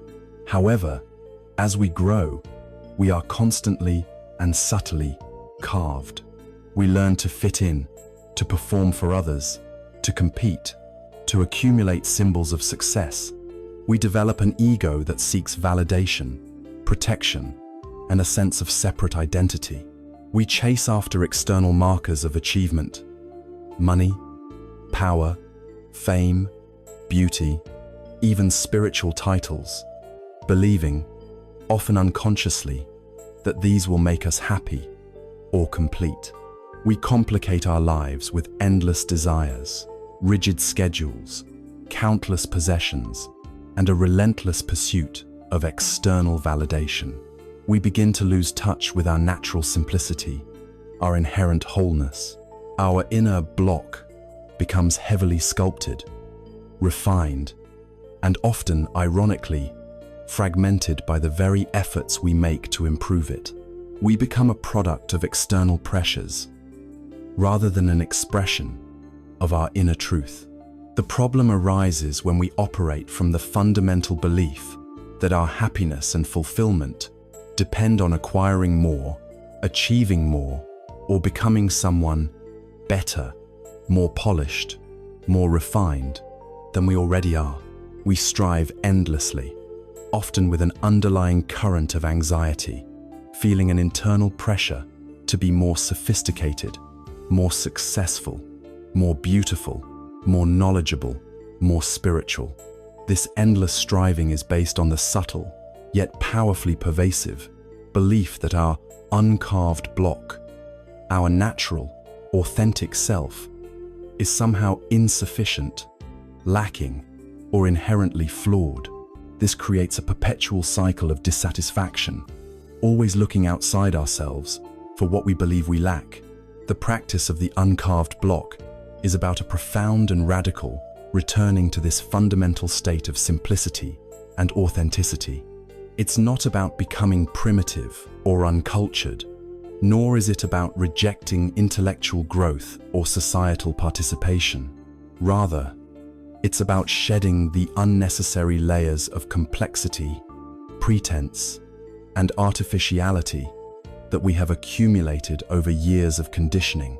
It's about recognizing that true richness, genuine contentment, and authentic joy don't come from external additions, but from an internal stripping away, a rediscovery of the inherent completeness and perfection that already resides within us. It's about unlearning as much as learning. Think about areas in your life where you might be overly carved or unnecessarily complicated. Are your days overloaded with too many commitments, too many digital distractions, too much information to process, leaving you feeling constantly fragmented? Do you feel a constant pressure to perform a certain role, uphold a specific image, or project an artificial persona for others, even in your closest relationships? Do you find yourself chasing fleeting pleasures or external achievements, only to find they leave you feeling empty, or even more depleted, once the initial high fades? These are all clear signs that you might be straying, perhaps significantly, from your natural, uncarved state. This practice encourages us to cultivate simplicity in action and authenticity in being. It means actively simplifying our lives where possible, decluttering our physical space to create mental clarity, simplifying our schedules to reduce overwhelm, consciously reducing unnecessary consumption of goods and information, and minimizing digital distractions that constantly pull our attention outwards. More importantly, it means being honest with ourselves and others, allowing our true, unadorned self to shine through, rather than constantly trying to meet external expectations, project an idealized image, or hide perceived flaws. It's about accepting ourselves fully, flaws and all, and extending that acceptance to others. Consider a simple meal as an example. An overly carved meal might be a complex, multi-course feast with elaborate presentation, meticulously prepared according to gourmet standards. While it can be enjoyable and an art form in itself, it often prioritizes external aesthetics, intellectual complexity, and a certain kind of performance. The uncarved meal, however, is a simple, wholesome dish, perhaps just a bowl of perfectly cooked rice and steamed vegetables, eaten with full presence and genuine appreciation for its basic nourishment, its subtle flavors, and the simple act of sustenance. The joy in the latter comes from simplicity, from genuine connection to the act of eating, and from the absence of unnecessary external embellishment or mental complication. It's food simply being food, nourishing the body. Similarly, in our relationships, we often complicate things with unstated expectations, unspoken assumptions, old resentments, and a constant desire to control or change the other person. An uncarved relationship, by contrast, is one built on genuine presence, honest and direct communication, and a deep, unconditional acceptance of the other person just as they are, without trying to carve them into our ideal partner or friend. This fosters trust, vulnerability, and leads to deeper, more authentic connections, free from the burdens of projection and expectation. It is in this unadorned space that true intimacy can flourish. The wisdom of the uncarved block also suggests that our innate intelligence and profound wisdom are often obscured by our overthinking, our constant analysis, and our tendency to overcomplicate. Just as an uncarved block holds the immense potential for a magnificent sculpture within it, waiting to be revealed, so too does our authentic self hold profound wisdom, boundless creativity, and intuitive knowing. When we stop trying to constantly carve ourselves into someone else's ideal, when we release the pressure to conform, we allow our natural abilities, our unique talents, and our deepest insights to emerge effortlessly and spontaneously. It's about trusting your intuition, your inner knowing, the subtle nudges of your inner wisdom, rather than constantly analyzing, intellectualizing, and second-guessing every move. This doesn't mean abandoning personal growth or dismissing the concept of self-improvement. On the contrary, it refines it. It means approaching growth from a place of inherent wholeness, rather than from a perceived place of deficiency or brokenness. We grow and improve, not because we are fundamentally flawed or incomplete, but because we are continually unfolding, constantly transforming, like a seed becoming a magnificent tree, fulfilling its innate potential. The growth comes from within, aligned with our natural tendencies and deep purpose, rather than being imposed from outside by external demands or artificial ideals. The challenge, of course, is that society often values the carved block, the refined, specialized, highly polished product, the individual who has achieved specific external markers of success.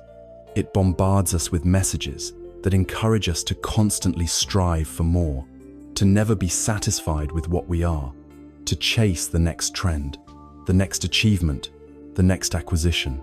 The practice of the uncarved block is, in many ways, a countercultural act, a quiet but powerful revolution of returning to our inherent worth and sufficiency.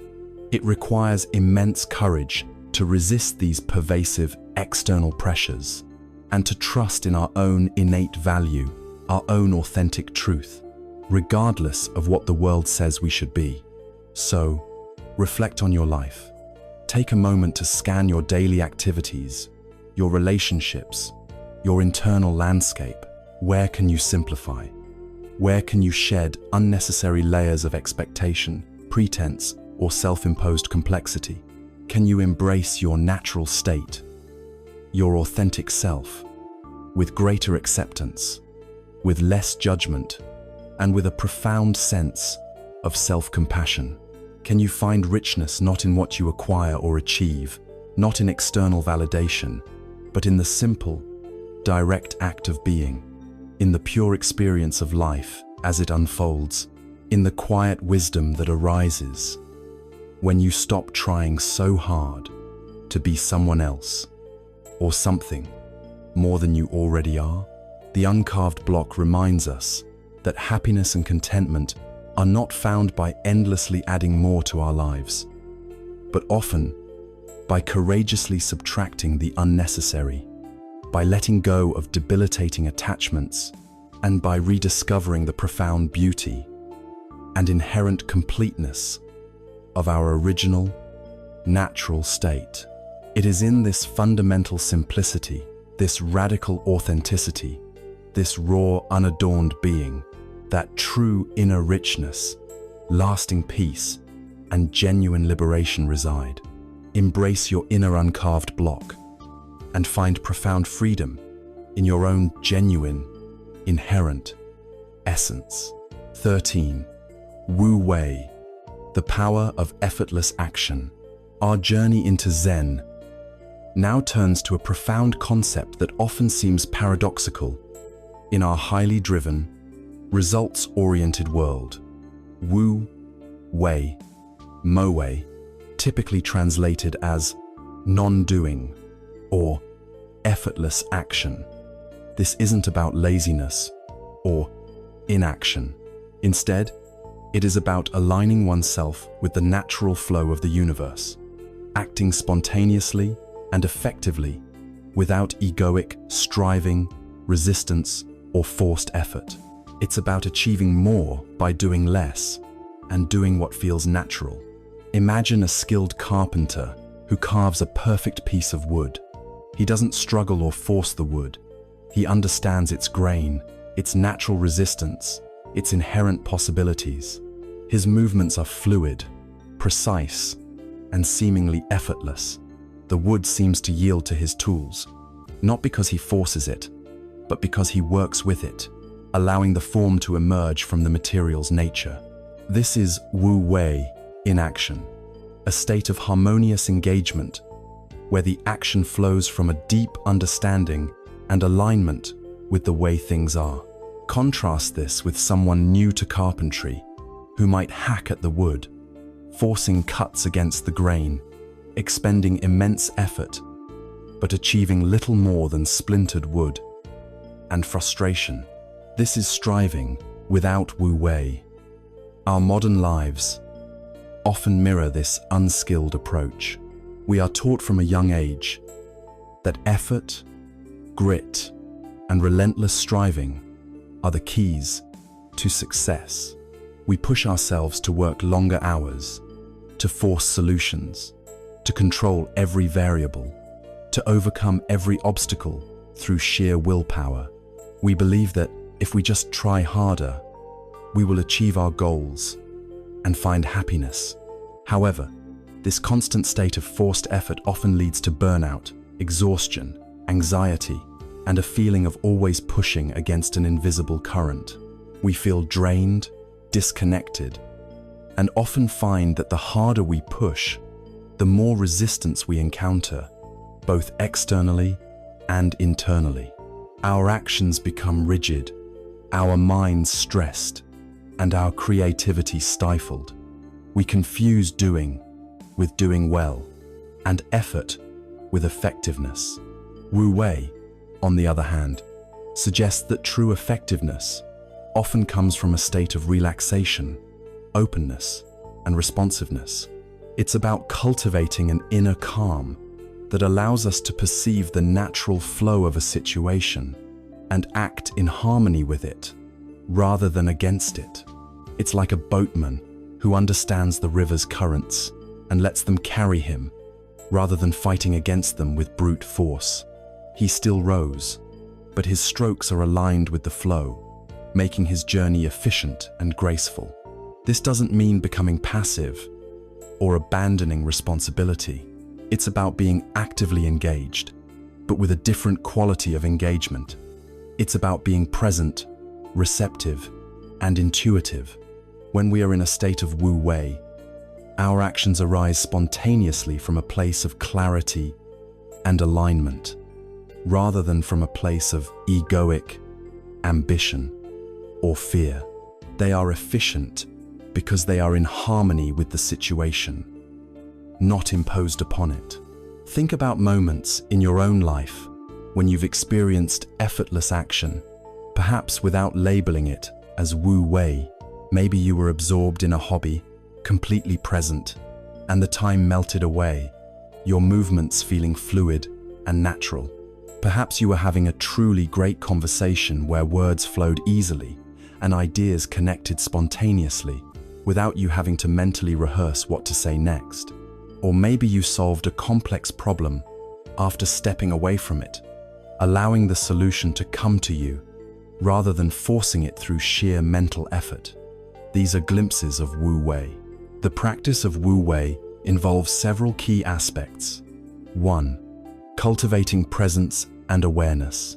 To act effortlessly, you must first be deeply aware of the present moment, listening to the subtle cues of the situation, the people involved, and your own intuition. This is where mindfulness becomes crucial. When you are truly present, you can perceive the grain of the situation, just like the carpenter, releasing control and attachment to outcomes. Much of our striving comes from a desperate need to control outcomes. Wu Wei invites us to do our best, take skillful action, but then release our rigid attachment to the specific result. This allows for flexibility and adaptation, reducing the anxiety of failure. It's about focusing on the process, not just the product. San, acting from a place of inner stillness, Empty mind. When the mind is quieted, free from excessive planning, worrying, and egoic interference, wisdom and intuition can arise. Actions taken from this place are often more effective because they are unclouded by fear or self-interest.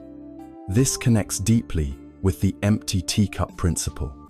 An empty mind is receptive and adaptable. 4. Trusting the flow. This is perhaps the hardest part for many. It involves a deep trust in the inherent intelligence of the universe and in our own innate capacity to respond appropriately. It's about recognizing that sometimes the most effective action is simply to wait, to observe, or to allow things to unfold naturally rather than always intervening. Consider your daily struggles. Are you forcing a solution to a problem that isn't ready to be solved? Are you trying to control other people's behavior, leading to frustration? Are you pushing yourself through tasks that feel like pulling teeth, rather than finding a way to make them feel more natural or aligned with your strengths? These are areas where you can begin to explore Wu Wei. This doesn't mean you should become passive in your professional or personal life. It means approaching tasks with a different attitude. For a demanding work project, instead of grimly attacking it with brute force, try to find the path of least resistance, the most elegant, efficient, or joyful way to approach it. This might involve delegating, collaborating, taking breaks when stuck, or simply allowing ideas to percolate rather than forcing them. For relationships, instead of trying to control the other person or impose your will, practice active listening, empathy, and allowing the relationship to evolve organically, respecting their autonomy and your own. The paradox of Wu Wei is that by not doing, in the sense of not forcing or striving, we often achieve more and with greater ease and less stress. It's the difference between rowing upstream against a strong current and rowing downstream with it. Both involve rowing, but one is an exhausting struggle, the other a joyful glide. True power lies not in asserting one's will against the world, but in aligning one's will with the way of the world. This principle is also deeply tied to spontaneity and authenticity. When we are in a state of Wu Wei, our actions are less premeditated and more responsive to the moment. They arise from a place of genuine being, not from a desire to impress or manipulate. This leads to a more authentic way of living, where our inner and outer worlds are in harmony. The challenge in modern society is that Wu Wei can be easily misunderstood as laziness or apathy. It takes courage to step back from the constant pressure to do, and to trust that a more gentle, aligned approach can yield superior results. It requires a profound shift in mindset, from control to cooperation, from effort to flow. So, reflect on your life. Where are you pushing too hard, trying to force an outcome? Where are you fighting against the natural current of things? Can you experiment with releasing your grip on control, trusting the process, and allowing actions to arise more spontaneously and effortlessly? Can you find the path of least resistance in your daily tasks? This doesn't mean avoiding challenges, but meeting them with wisdom and grace rather than brute force. Embrace the wisdom of Wu Wei. Discover the profound power of effortless action, of working with the grain rather than against it. You may find that by striving less, by relaxing into the flow of life, you achieve more, experience less stress, and live with a deeper sense of peace, effectiveness, and authentic joy. The true master of life is not the one who struggles the hardest, but the one who moves with the greatest ease and harmony. 14. The jewel net of Indra, understanding interconnectedness. Our ongoing exploration of Zen wisdom now brings us to a breathtaking and profound concept that offers a radical shift in perspective on reality: the jewel net of Indra. This isn't a Zen story in the conventional sense, but rather a powerful, ancient metaphor originating from Buddhist cosmology, particularly in the Huayan school of Buddhism, which deeply influenced Zen. It describes the fundamental nature of existence as one of infinite interconnectedness and interpenetration. Imagine a vast, shimmering net that stretches infinitely in all directions, encompassing the entire universe. At every single knot in this colossal net, there is a brilliant, multifaceted jewel. Each jewel perfectly reflects every other jewel in the net, endlessly. Not only does each jewel reflect every other jewel, but it also reflects the reflections of all other jewels in a dizzying, recursive display of infinite reflection. If you look at any one jewel, you see all the others within it, and within those reflections, you see still more reflections, stretching into infinity. There is no central jewel. Each jewel is simultaneously a center and a reflection of all other centers. This magnificent image is a metaphor for reality itself. Each jewel represents an individual being, an object, an event, a thought, a moment, or any phenomenon in the universe. The net signifies the fundamental interconnectedness of all things. The infinite reflections illustrate the principle of interdependent origination, pratityasamutpada, the core Buddhist teaching that nothing exists independently. Everything arises in dependence upon everything else. Every phenomenon is a reflection of all other phenomena, and simultaneously contains within itself the essence of the entire cosmos. In our everyday lives, we tend to perceive ourselves and the world as composed of separate, independent entities. I am separate from you. This table is separate from the floor. My problems are separate from yours. This fragmented view is reinforced by our language and our sensory perception. We see distinct objects, distinct people, distinct events. This illusion of separateness often leads to feelings of isolation, competition, judgment, and ultimately, suffering. If I see myself as fundamentally separate, then your gain might feel like my loss, your suffering might not feel like my concern, and my problems feel uniquely burdensome. The jewel net of Indra shatters this illusion. It reveals that there is no true separation. Every single thing, however small or seemingly insignificant, is inextricably linked to every other thing. Your existence, your thoughts, your actions are not isolated events. They arise in dependence on a vast, intricate web of causes and conditions, and they, in turn, influence countless other phenomena. Just as a single jewel reflects all others, you contain the reflections of your parents, your culture, your experiences, the air you breathe, the food you eat, the light from the sun, the very evolution of the universe. Think about a simple breath. You inhale oxygen. Where does that oxygen come from? From plants, which grow from soil, water, and sunlight. Your breath sustains you, allowing you to think, speak, act.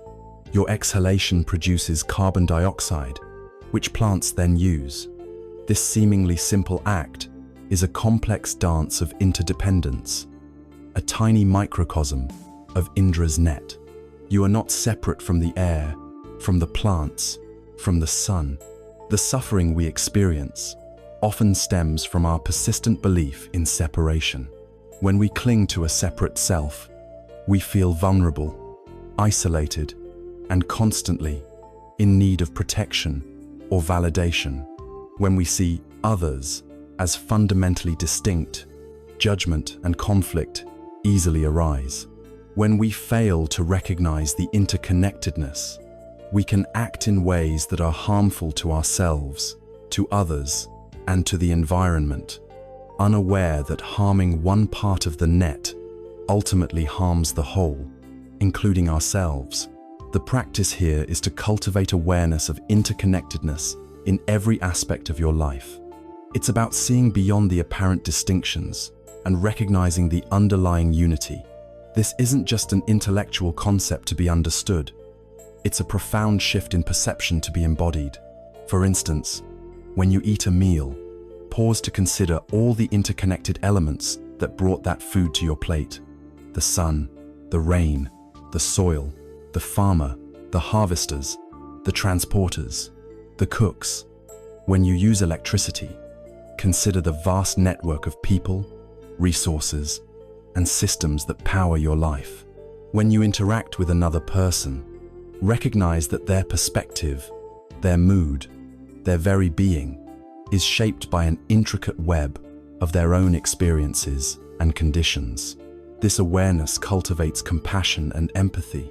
If every being is a jewel reflecting all others, then my well-being is intricately linked to yours, and your suffering is, in a profound sense, also mine.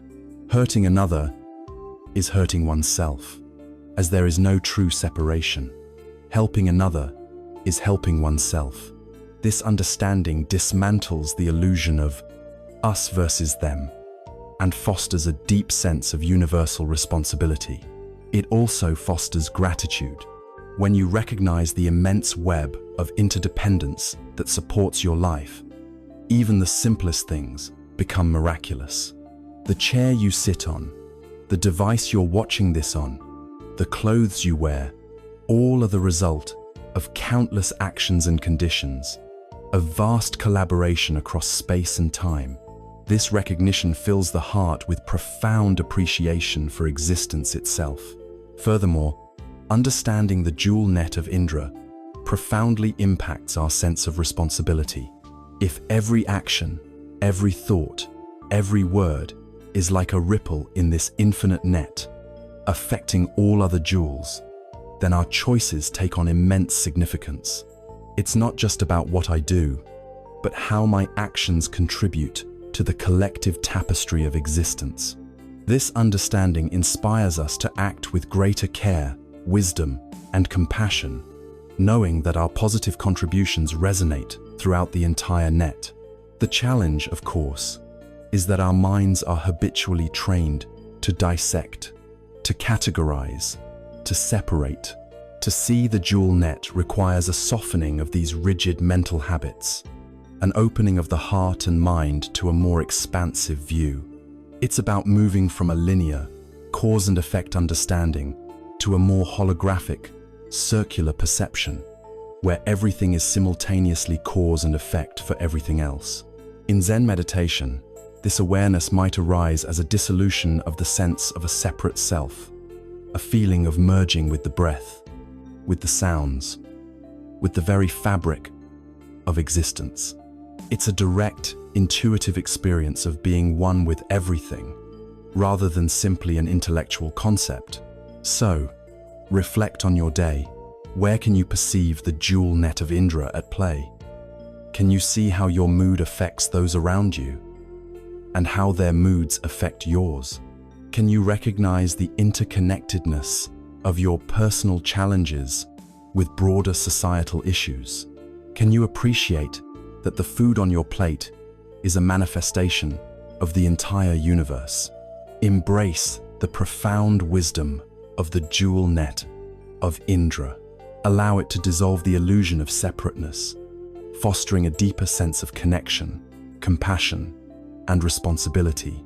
In realizing that you are not just a single jewel, but a reflection of the entire cosmos, you find not only boundless peace, but also an immense, liberating power to contribute to the well-being of the whole. This understanding transforms isolation into unity, fear into love, and personal struggle into universal wisdom. 15. Shoshin, the limitless wisdom of a beginner's mind. Our journey through Zen wisdom now arrives at a concept that is both fundamental and eternally fresh. Shoshin, Chusin, meaning beginner's mind. This isn't merely about being a novice. It's about cultivating an attitude of openness, eagerness, and lack of preconceptions, even when studying a subject for a long time or facing familiar situations. It's the profound wisdom found in approaching every moment as if it were the very first time. Imagine a child encountering something new for the first time. Their eyes are wide with wonder, their curiosity boundless.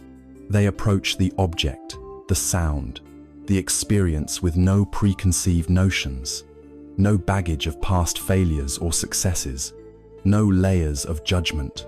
They are completely present, fully absorbed, and utterly open to whatever arises. This is the essence of Shoshin, a pure, unadulterated state of receptivity. Contrast this with the expert mind. An expert, by definition, has accumulated vast knowledge, developed specialized skills, and formed strong opinions based on past experiences. While expertise is valuable in many contexts, it can also become a trap. The expert mind, often unconsciously, approaches new information by immediately categorizing it, comparing it to what it already knows, and judging it based on established frameworks. It might dismiss novel ideas that don't fit, or assume it already knows the answer, thereby closing itself off to genuine discovery. The cup, as we discussed earlier, is full. In our modern lives, we are constantly striving for expertise. We value credentials, years of experience, and the ability to give definitive answers. We often feel compelled to project an image of knowing it all. This constant pressure to be an expert can lead to intellectual rigidity, a fear of making mistakes, and a reluctance to admit, "I don't know." It can stifle creativity, prevent genuine listening, and create a sense of stagnation. We become trapped by our own knowledge, paradoxically limiting our ability to learn and grow. Shoshin challenges this paradigm. It asserts that true wisdom lies not in the accumulation of facts or the rigidity of fixed opinions, but in the flexibility and openness of a mind that is perpetually learning. It suggests that the deepest insights often arise when we are willing to shed our assumptions, to question our ingrained beliefs, and to approach every situation with fresh eyes, as if we are encountering it for the very first time. The problem arises when our past knowledge, our successes, or even our failures become filters that prevent us from seeing the present clearly. If we've failed at something before, we might approach it with a sense of dread or self-doubt, assuming the same outcome. If we've succeeded, we might become complacent, relying on old methods that may no longer be effective. Both scenarios prevent us from being fully present and responsive to the unique demands of the current moment. The practice of Shoshin is about consciously cultivating this beginner's attitude. It involves 1. Suspending judgment. When encountering something new or familiar, deliberately pause before applying labels like good, bad, right, wrong, easy, or difficult. Simply observe what is, without immediate evaluation. 2. Cultivating curiosity and wonder. Reawaken the childlike sense of curiosity. Ask, what if, and why not? Be open to surprise and unexpected outcomes. Approach challenges with an exploratory mindset rather than a fixed solution. 3. Letting go of expectations. Release rigid expectations about how things should be, or how a situation should unfold. This allows you to respond flexibly to what actually happens, rather than being frustrated by what doesn't match your preconceptions. 4. Embracing humility. Acknowledge that there is always more to learn, regardless of your experience. Be willing to say, "I don't know," and to learn from anyone, regardless of their status or background. True wisdom often begins with an awareness of one's own ignorance. 5. Releasing the need to be right. The expert mind often prioritizes proving its correctness. Shoshin invites us to let go of this need, allowing for open dialogue, genuine collaboration, and the possibility of being wrong without feeling diminished. Think about a routine task you do every day, like brushing your teeth or walking to work. How often do you do it mindlessly, your thoughts somewhere else? Now, try approaching it with Shoshin. Notice the sensations of the toothbrush, the texture of the toothpaste, the feeling of the bristles. Observe the path you walk with fresh eyes, the subtle changes in light, the sounds you usually filter out, the details of buildings you pass daily. This simple shift in attention transforms the mundane into a profound experience. In relationships, Shoshin is transformative. Instead of assuming you know what your partner, friend, or child is going to say, or how they are going to react, approach every conversation with a beginner's mind. Truly listen, as if you've never heard them speak before, without prejudice or expectation. This creates space for deeper understanding, genuine connection, and new insights to emerge, revitalizing the relationship. In professional settings, Shoshin is crucial for innovation and problem solving. When faced with a complex issue, an expert might immediately apply old solutions that have worked in the past. A beginner's mind, however, would approach the problem with fresh eyes, questioning assumptions, exploring novel approaches, and allowing for creative solutions to emerge that might have been overlooked.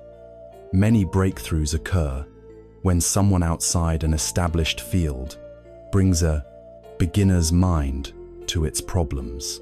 The challenge, of course, is that society often rewards expertise and certainty. It can feel vulnerable to admit we don't know, or to approach something familiar as if it were new. However, the true strength of Zen lies in this vulnerability, in this openness. It is precisely when we release our rigid grasp on what we think we know that we become truly receptive to wisdom. The wisdom of Shoshin teaches us that life is an endless process of learning and unfolding. There is no ultimate arrival point where all knowledge is attained. Every moment is an opportunity to learn, to grow, to experience anew. When we embrace the beginner's mind, we tap into a limitless wellspring of wisdom, creativity, and joy. We stop living from memory and start living from present experience. So, reflect on your day. Where are you operating on autopilot, relying on old assumptions or fixed ideas? Where can you consciously choose to bring a beginner's mind to an interaction, a task, or a challenge? Can you approach a disagreement with curiosity rather than defensiveness? Can you listen to someone truly without forming your reply in advance? Embrace the profound wisdom of Shoshin. Allow yourself to be a perpetual student of life, always open, always curious, always ready to learn. You will find that this attitude not only makes you more adaptable and effective, but also fills your life with renewed wonder, discovery, and a deep sense of presence. The journey is the destination, and the beginner's mind makes every step of that journey vibrant and fresh. 16. The Gateless Gate. Embracing paradox and transcending concepts. Our journey into Zen wisdom now confronts perhaps its most fundamental and elusive concept, the Gateless Gate, or Mumonkan, Momenkan, in Japanese. This isn't a physical gate, nor is it truly gateless in the sense of being absent. Instead, it's a profound metaphor for the barrier to enlightenment that is not an external obstacle, but an internal one, a conceptual barrier of our own making. It challenges us to transcend ordinary logic, dualistic thinking, and attachment to conceptual understanding. to experience reality directly. Imagine an ancient Zen monastery, renowned for its rigorous training. At its entrance, there is a gate. However, when you approach it, you find no latch, no hinges, no discernible way to open it. It is solid, yet there is no physical means of entry. The only way to pass through is not by finding a key, nor by forcing it open, but by seeing through the illusion of the gate itself. The gate is simultaneously present and absent, a paradox that demands a leap beyond conventional thought. The gateless gate represents the ultimate koan, the final barrier before true awakening. It symbolizes the point where intellectual understanding, accumulated knowledge, and even diligent practice reach their limit. Before this gate, all concepts, all theories, all verbal explanations of truth, however profound, fall short. Truth is not something that can be intellectually grasped or logically reasoned into existence. It must be directly experienced. In our daily lives, we are constantly trying to understand the world through concepts, labels, and logical frameworks.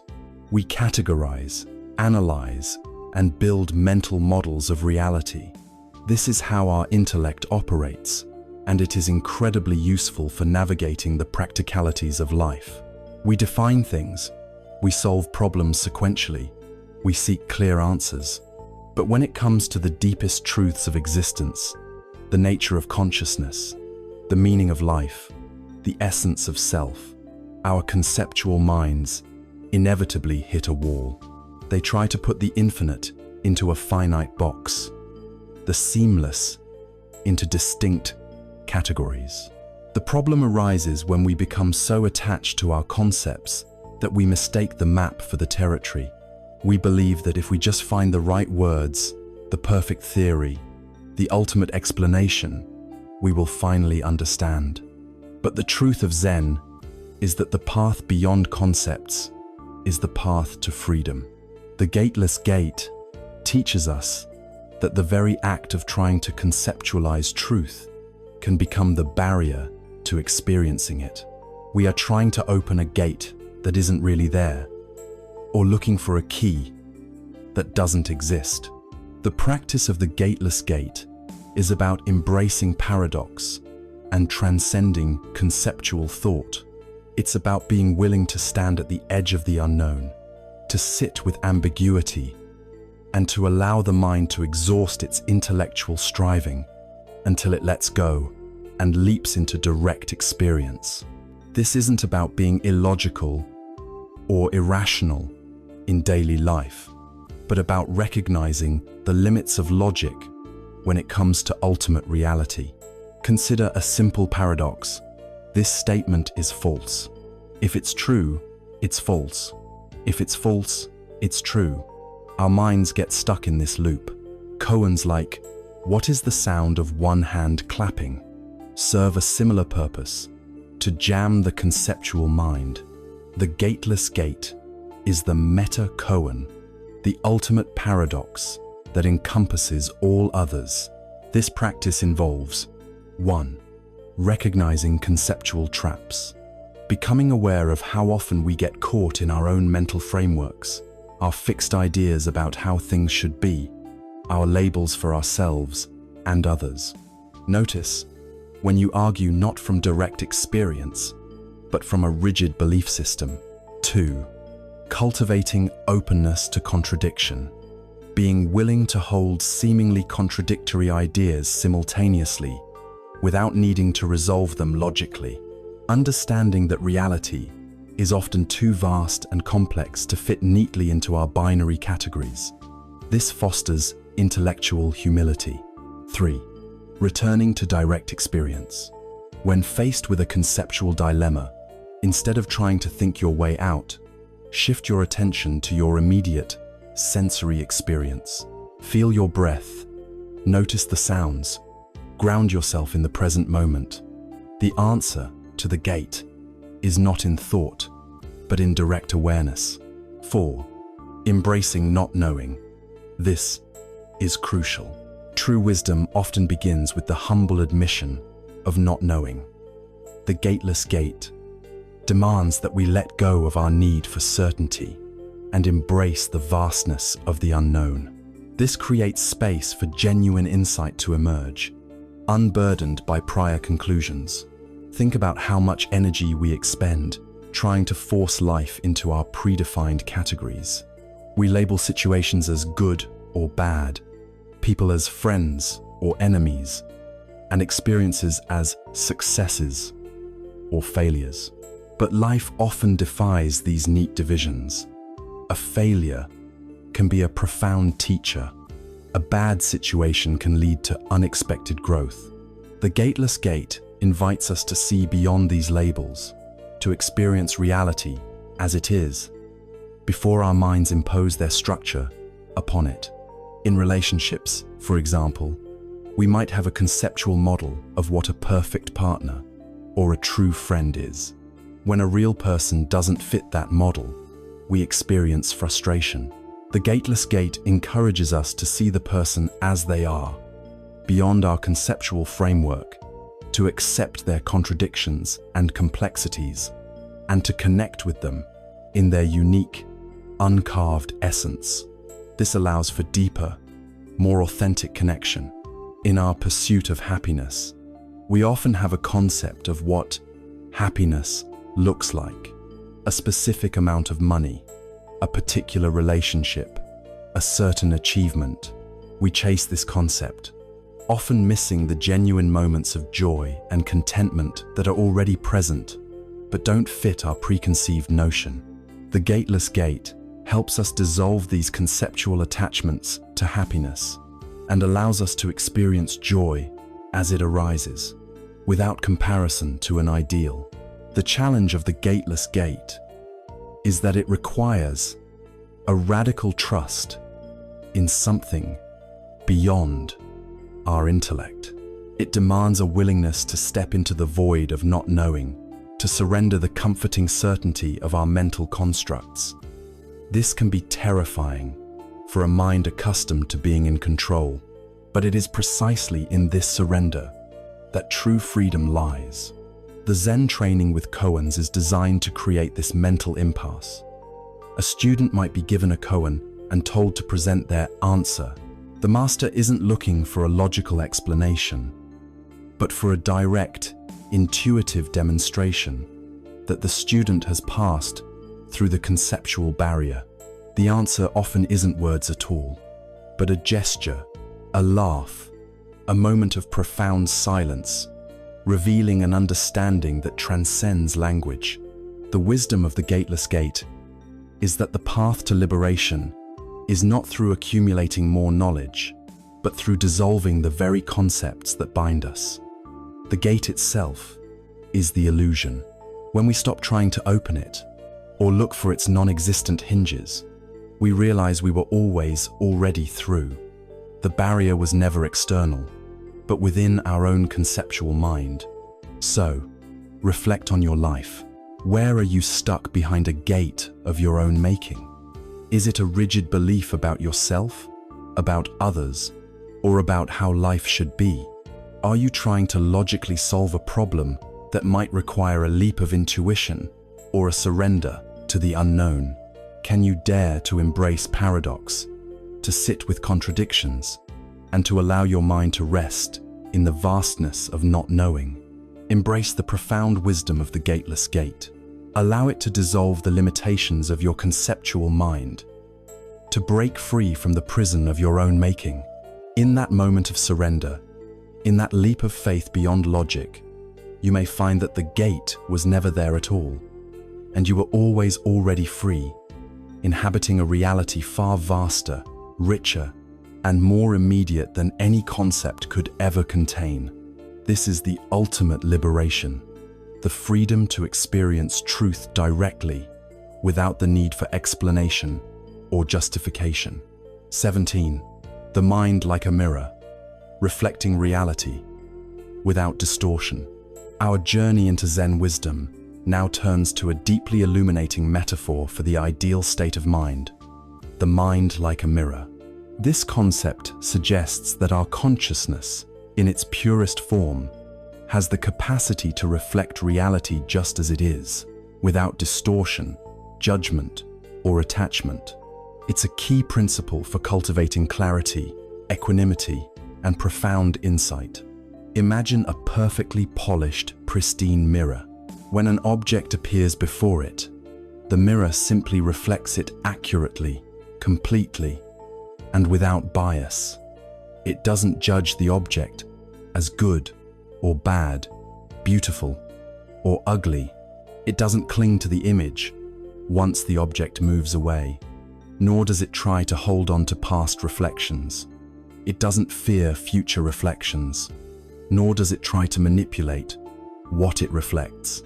It just is, reflecting whatever comes before it, and then returning to its clear, unblemished state. Our minds, in their awakened potential, are precisely like this mirror. In their natural, pure state, they have the capacity to perceive reality directly, without the interference of our ego, our judgments, our desires, or our fears. This is a state of non-discriminating awareness, where phenomena are simply observed as they are, before we overlay them with our conceptual interpretations. However, in our everyday lives, our minds rarely function like a pristine mirror.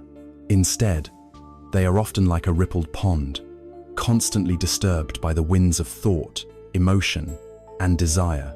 When thoughts arise, we get caught in them, judging them, clinging to them, or pushing them away. When emotions surface, we identify with them, saying, "I am angry," instead of "anger is present." Our perceptions are filtered through our past experiences, our biases, our expectations, and our personal narratives. We don't see things as they are. We see them as we are, or as we think they should be. The problem arises when our mirror mind becomes clouded, stained, or distorted. A clouded mirror cannot reflect clearly. It distorts reality. When our minds are cluttered with unexamined beliefs, habitual reactions, and constant mental chatter, we fail to perceive the world accurately. We react to our interpretations of reality rather than reality itself. This leads to misunderstanding, miscommunication, and unnecessary suffering. For example, if someone says something to us and our mirror mind is clouded by insecurity, we might perceive their words as criticism, even if no criticism was intended. Our own internal state distorts the reflection. The practice of cultivating the mind like a mirror is about purifying our perception and cultivating a state of pure awareness. It's about learning to observe phenomena, thoughts, emotions, sensations, external events, as they arise and pass, without getting entangled in them, without judgment, and without attachment. This practice involves 1. Observing thoughts without attachment. Just as a mirror doesn't cling to reflections, the practice is to observe thoughts as they appear in the mind's space, acknowledging their presence, but not following them, not judging them, and not identifying with them. See them as clouds passing in the sky of your awareness. 2. Witnessing emotions without identification. When emotions arise, joy, sadness, anger, fear, recognize them as temporary phenomena, like reflections in the mirror. Instead of saying, "I am sad," say, "Sadness is present." This creates a healthy distance, allowing the emotion to be experienced without being consumed by it. San, non-judgmental awareness. Practice seeing things as they are, without immediately labeling them as good or bad. This requires a conscious effort to suspend our habitual evaluative tendencies. A sound is just a sound. A sight is just a sight. The judgment is an overlay we add. 4. Letting go of past and future. A mirror does not hold on to past reflections, nor does it anticipate future ones. It is always pristine, ready for the next moment. This aspect of the practice involves bringing our awareness fully to the present, releasing regrets about the past and anxieties about the future. 5. Cultivating equanimity. As the mirror reflects everything equally, without preference, the aim is to develop a mind that can face both pleasant and unpleasant experiences with a sense of balance and inner calm. This doesn't mean becoming indifferent, but rather not being unduly swayed by the ever-changing tides of life. Think about a time you had a strong emotional reaction to something. Perhaps someone cut you off in traffic, and you felt a surge of anger. In that moment, your mirror mind was rippled, distorted by anger, preventing you from seeing the situation clearly. Perhaps the other driver was rushing to a hospital, or simply distracted. The practice is to notice the initial surge of emotion, and then, like the mirror, allow it to pass, returning to clarity. In our relationships, the mirror mind is incredibly valuable. If our minds are constantly judging, projecting our own insecurities onto others, or holding onto past grievances, our interactions become distorted. But if we can approach others with a clear, mirror-like mind, we can truly listen, truly see them for who they are, without our own filters getting in the way. This fosters deep understanding, empathy, and genuine connection. Professionally, a mirror-like mind enhances clarity and decision-making. When faced with complex problems, if our minds are cluttered with fear of failure, desire for recognition, or preconceived notions, our ability to see solutions clearly is impaired. But a mind that can reflect the facts objectively, without distortion from ego or emotion, is capable of remarkable insight and effective action. The challenge, of course, is that our minds are accustomed to constant activity, to labeling, to judging. It takes diligent practice to train the mind to be like a mirror. It is not something we achieve once and for all, but a continuous cultivation. Each time we notice our mind becoming clouded or distorted, we gently, non-judgmentally, bring it back to a state of clear observation. The wisdom of the mind like a mirror is that our true nature is inherently pure and luminous. The clouds, or stains, are temporary phenomena, not our essence. Through consistent mindfulness and contemplative practice, we can gradually clear away these distortions, revealing the inherent clarity and brilliance of our own awareness. This revelation brings a profound sense of peace, spaciousness, and freedom. We realize that the problems are not external, but often arise from our internal distortions of reality. So, reflect on your day. When did your mirror become clouded or distorted? What thoughts or emotions caused ripples in your perception?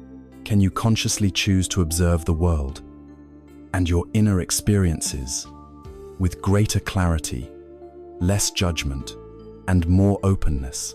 Can you practice letting go of past reflections and future anticipations, allowing your mind to rest in its natural, pristine state, ready for the next moment's reflection? Embrace the profound wisdom of the mind like a mirror. Allow it to guide you towards a state of pure awareness, where reality is seen as it is, uncolored by your biases. In this clarity, you will find boundless peace, profound insight, and the capacity to respond to life with perfect equanimity and wisdom. This is the essence of true liberation, seeing clearly and acting effortlessly from that clarity. 18. The arrow of suffering, understanding pain and finding release. Our journey into Zen wisdom now confronts a universal human experience that is often misunderstood and fiercely resisted. suffering. Zen, rooted in the teachings of the Buddha, doesn't deny suffering. It illuminates its nature and, crucially, points the way to its cessation. This is often illustrated by the parable of the two arrows. Imagine a person walking along a path who is struck by an arrow. The pain is immediate, sharp, and undeniable. This first arrow represents the unavoidable physical or emotional pain that is an inherent part of human existence. Illness, loss, aging, disappointment, physical injury, separation from loved ones, encountering what we dislike. This is the first arrow, the unavoidable pain of life. Now, imagine that after being struck by the first arrow, this person then picks up a second arrow and shoots themselves with it. This second arrow represents the mental and emotional reaction to the first arrow. Resentment, anger, self-pity, fear, worry, rumination, resistance, and the stories we tell ourselves about why the pain shouldn't be happening or why it's unfair. This second arrow is optional. The physical pain of the first arrow might be unavoidable, but the suffering caused by the second arrow, the mental anguish we layer on top of the initial pain, is often a choice, or at least a habit we can unlearn. In our modern lives, we constantly encounter the first arrow.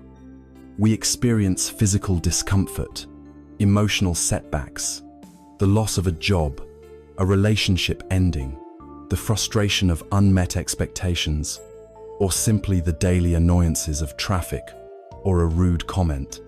Our immediate, often unconscious, reaction is to shoot ourselves with the second arrow. We lament, "Why me? This shouldn't be happening. I can't stand this. I'm a failure." We become angry at the situation, at ourselves, or at others. We replay the event endlessly in our minds, fueling our distress. We resist the reality of the present moment, trying to push away what is already here. This resistance, this added layer of mental anguish, is where the bulk of our suffering truly lies. The problem is that we often conflate the first arrow with the second. We believe that the initial pain is the suffering, and that we are helpless victims of circumstance. We rarely pause to discern between the unavoidable sensation and our optional reaction to it. This leads to a sense of powerlessness and an endless cycle of misery, where even small discomforts can escalate into profound anguish because of our mental commentary. We spend immense energy trying to avoid the first arrow, or once struck, we compound the pain by shooting ourselves with the second. Zen and Buddhist teachings are not about avoiding the first arrow, which is impossible in a human life. They are about developing the wisdom and tools to avoid shooting ourselves with the second arrow. It's about recognizing the initial pain, acknowledging its presence, and then consciously choosing not to add layers of judgment, resistance, or self-inflicted mental torment. The practice here is one of mindfulness of suffering and its cessation. It involves discerning the two arrows. When you experience pain, discomfort, or an unwanted situation, consciously ask yourself, is this the first arrow, the unavoidable physical, emotional sensation or event, or the second arrow, my reaction to it? This simple question creates a vital space between stimulus and response. 2. Acknowledging the first arrow. Don't deny or suppress the initial pain. If it's physical pain, notice its quality, intensity, and location without judgment. If it's emotional pain, sadness, anger, fear, allow yourself to feel it without trying to push it away or identify with it. Pain is present, not "I am pain." 3. Observing the second arrow. Mental commentary. Once you've acknowledged the first arrow, turn your attention to your mind's reaction. What stories are you telling yourself? What judgments are you making? What resistance are you feeling? Observe these thoughts and emotions as they arise and pass, like clouds in the sky, without getting caught in their narrative. There is a thought of unfairness, not life is unfair. 4. Releasing resistance and judgment. The key to avoiding the second arrow is to release the resistance to what is. Acceptance doesn't mean liking or condoning the pain. It means acknowledging its reality in the present moment. This is happening. When we stop fighting reality, immense energy is freed up and the suffering diminishes. 5. Cultivating compassion for self and others. When we understand that others also suffer from the first arrow and often shoot themselves with the second, compassion naturally arises. And when we recognize our own tendency to shoot the second arrow, we can approach ourselves with kindness and patience, rather than self-condemnation.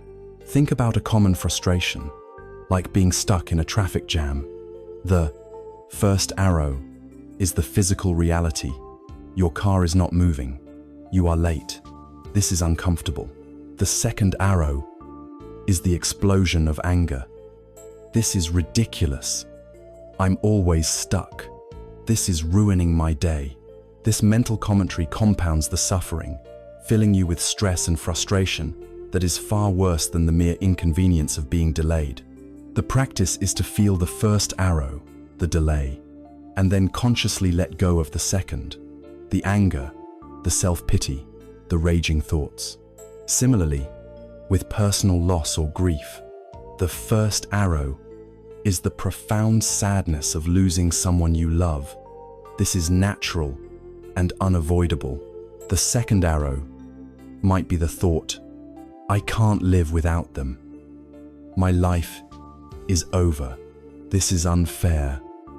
While grief has its process, recognizing these mental additions can help us navigate it without unnecessary self-inflicted torment.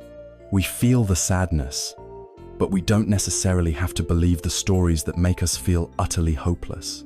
This teaching is incredibly empowering. It reveals that while life will always present challenges and pains, our suffering is often a choice. It gives us agency over our internal landscape. We cannot always control the first arrow, but we can learn to control our response to it. This doesn't mean becoming emotionless. It means becoming emotionally intelligent, responding with wisdom rather than automatic reaction. The challenge lies in our deeply ingrained habits of mind. We have been shooting ourselves with the second arrow for so long, often unconsciously, that it feels like a natural part of the pain. It takes consistent mindfulness and gentle effort to observe these patterns and gradually loosen their grip. Each time we notice ourselves picking up that second arrow, we have an opportunity to put it down. The wisdom of the two arrows fundamentally shifts our relationship with adversity.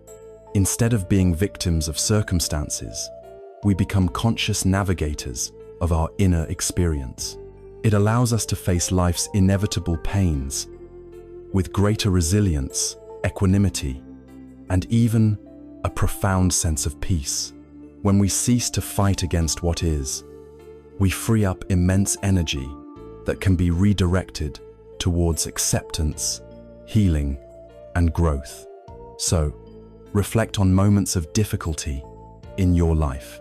Can you identify the initial first arrow, the raw, unadorned pain or discomfort? And then, can you observe the second arrow, the mental commentary, the resistance, the self-pity, the anger that you add to it? With compassionate awareness, practice letting go of that second arrow.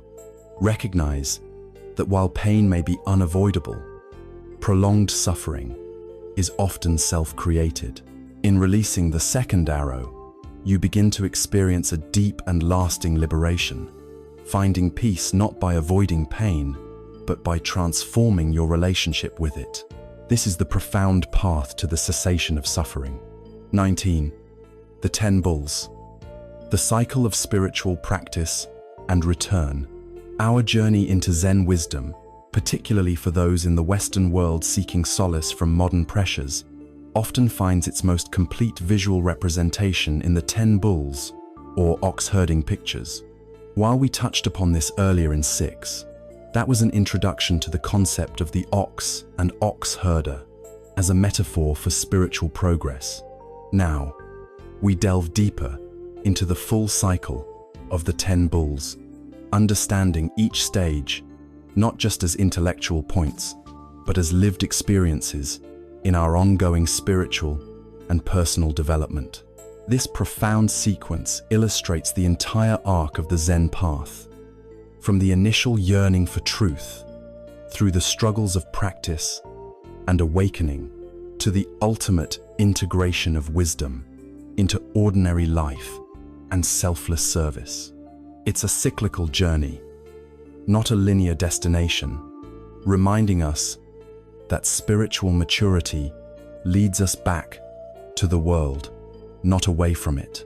Let's re-examine each stage with greater depth, reflecting on how each picture speaks directly to the modern seeker.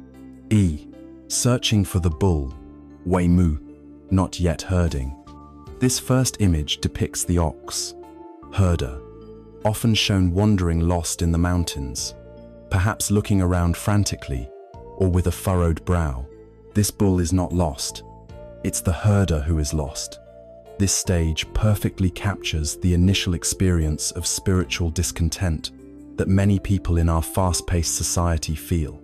Despite having material comfort or societal success, there's an underlying sense of emptiness, a vague intuition that something fundamental is missing.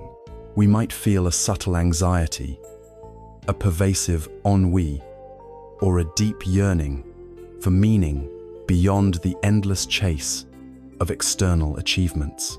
We read self-help books, try new hobbies, seek fleeting pleasures, but the underlying spiritual hunger remains. The bull represents our true nature, our Buddha nature, which is always present but obscured by our delusions and attachments. The herder's search symbolizes our initial, often unconscious, craving for authentic connection, purpose, and inner peace, even if we don't yet know what that something more is. It's the moment the seed of spiritual inquiry is planted. Discovering the tracks. Trugent Zudzi, first sighting of tracks. Here, the herder finds the footprints of the bull along a riverbank or trail. He hasn't seen the bull, but he knows it exists and is heading in a direction. This stage represents the first genuine glimmers of hope, the initial engagement with spiritual teachings that resonate deeply. Perhaps it's a book on mindfulness that profoundly shifts one's perspective, a meditation class that offers a moment of unexpected calm, a podcast like this one, or a wise person whose words just click into place. These are the tracks, the first verifiable signs that a path to inner peace and understanding truly exists. It's the beginning of structured practice, a hopeful step towards a known, albeit distant, goal. This is where intellectual understanding starts to dawn, giving direction to the initial search. San, sighting the bull. Genyu, sighting the bull. In this image, the herder catches a partial glimpse of the bull, perhaps its tail disappearing into the trees, or its head poking out from behind a bush. This symbolizes moments of profound insight, initial, powerful, yet fleeting experiences of clarity or awakening. It's like catching a flash of sunlight through dense clouds. You know the sun is there, even if the full sky isn't clear. These are breakthroughs in meditation, sudden realizations about the nature of the mind, or an intense experience of unity or interconnectedness. The truth feels tangible, undeniable, but it's still elusive, often disappearing as quickly as it appears, leaving a yearning for more. It proves the reality of what one is seeking. strengthening conviction and motivation for continued practice. S. Catching the bull. Denu. Catching the bull.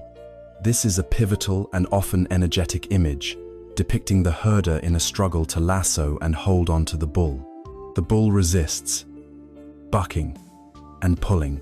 This signifies the initial, direct experience of awakening, a profound breakthrough, a moment of deep realization, where the truth is no longer conceptual, but directly experienced. However, it's also depicted as a struggle because our old habits of mind, our ego, our ingrained patterns of thought and emotion resist this new clarity. We might have moments of profound peace, but our old tendencies try to pull us back into distraction, judgment, or attachment. This stage emphasizes that while awakening can be sudden, integrating it requires effort and persistent engagement with our internal resistances. It's the initial capture of wisdom, but not yet its full domestication. Wu, taming the bull. Mut, mutnu, herding the bull. Here, the herder is seen gently leading the bull, often with a rope, signifying the continuous process of integration and refinement of practice. The bull, representing our wild, untamed mind and its powerful impulses, is still strong, but the herder is learning to guide it. This is not about destroying our ego or suppressing emotions. It's about recognizing these energies, working with them, and gradually bringing them into alignment with wisdom and compassion. This stage highlights the long, patient, and often subtle work of consistent, diligent practice. Regular meditation, mindful living, ethical conduct, emotional regulation, and self-observation. It's a process of cultivation, not through force, but through gentle persistence, patience, and unwavering attention. This is where true transformation takes root in daily life. 6. Riding the bull home. Kinyo Gueja, riding the bull home. This serene image depicts the ox, herder riding the bull home, often playing a flute, in a state of relaxed naturalness. The ox and the herder are now one. There is no longer a struggle, no effort required to control the bull. The practice has become effortless, spontaneous, and fully integrated into daily life. The mind is no longer separate from wisdom. It is wisdom. This signifies a harmonious state of enlightened living, where clarity and compassion are no longer something to be pursued or forced, but a natural, spontaneous expression of being. The inner struggle has subsided, and there is a profound sense of ease, joy, and freedom in simply existing. Mindfulness is not a task, but a natural way of being. Te, the bull forgotten, the man remaining, Wang Niu Tsuen Ren, ox forgotten, person remaining. In this picture, the bull is gone, and only the herder remains, sitting peacefully, perhaps meditating in a tranquil setting. This signifies the transcendence of the concept of enlightenment itself, and the goal of obtaining it. The ox, the separate goal, the object of enlightenment, and the herder, the separate seeker, the subject of enlightenment, both dissolve. There is no longer a separate enlightened person or an enlightened state to be achieved. It's about realizing that there was never anything to gain, only something to realize, that our true nature was always already enlightened, simply obscured by our seeking. The striving ceases, and all that remains is the inherent, natural clarity of consciousness, the person who was always present and whole before the search began. Ba, both bull and man forgotten. Renyo Ju Wong, both ox and person forgotten. This is often depicted as an empty circle, representing the ultimate emptiness, sunyata, the complete dissolution of all dualities, all distinctions between self and other, subject and object, enlightenment and delusion. all mental constructs, including the very idea of enlightenment or non-duality, are transcended. It is the void, not as nothingness, but as the dynamic source of all potential, the ground of all being, beyond all concepts and labels. This stage represents a profound, ineffable experience of absolute unity, prior to any conceptualization or form. 9. Returning to the origin. Fanburn Wonyon. Return to the origin. In this picture, the herder returns to the natural world, a stream flowing, a tree blooming, birds singing, seeing it with renewed clarity and depth. This implies that enlightenment is not about going somewhere else, not about escaping the world or transcending it in a way that separates us from its challenges and beauty. Rather, it is about realizing the true nature of what already is. It's about seeing the ordinary world with extraordinary clarity, appreciating its inherent sacredness and perfection just as it is. The mundane becomes magnificent. Every leaf, every stone, every breath is infused with profound meaning. There is no special place to reach. The source, the Buddha, nature, is found in the everyday, in the here and now, in the very fabric of ordinary life. The practitioner sees all phenomena as manifestations of the awakened state, no longer seeking something separate or other. 10. Entering the marketplace with helping hands. Root ratio. Entering the marketplace with helping hands. This is the ultimate, and arguably most important, expression of the Zen path. The ox herder, no longer a solitary seeker or a recluse, returns to the bustling marketplace, interacting with ordinary people. He is often depicted as a smiling, compassionate figure, sometimes carrying a bottle of wine, symbolizing a complete embrace of the mundane without aversion or attachment to rigid asceticism, or simply extending a helping hand, radiating joy and presence. This signifies that true enlightenment is not about retreating from the world in isolated bliss, but about engaging with it fully, serving others, bringing compassion, wisdom, and genuine presence into the ordinary activities of daily life. It is the active, selfless expression of awakening in the world, benefiting all beings, meeting them where they are. The awakened being is not detached from suffering, but engaged with it, offering solace, guidance, and boundless love without seeking recognition or personal gain. This entire journey of the 10 bulls is a profound metaphor for our own spiritual path, especially relevant for those grappling with the pressures of modern life. We all start by searching, often without knowing exactly what we are searching for, only feeling an inner nudge, a whisper of discontent. We follow tracks, we catch glimpses, we have breakthroughs, and then the real, continuous work begins. The long, patient process of integrating those insights into our everyday existence, taming the wildness of our own minds, not to suppress it, but to live in harmony with it. And ultimately, it's about returning to the world, not as a separate, aloof, enlightened being, but as someone who is fully present, fully compassionate, and fully engaged with the beautiful, messy, ordinary reality of human existence, serving others with an open heart. The true measure of our growth is not how far we've gone in our meditations or how many books we've read, but how deeply we've learned to live, how authentically we serve, and how readily we embrace the world, just as it is, with an open heart and a clear mind. The path is not a destination, but a continuous unfolding, a dynamic dance between striving and letting go, seeking and finding, retreating and returning. It is the living practice of becoming fully human, fully awake, and fully engaged with the great dance of life. 20. The empty hand, generosity, interdependence, and true abundance.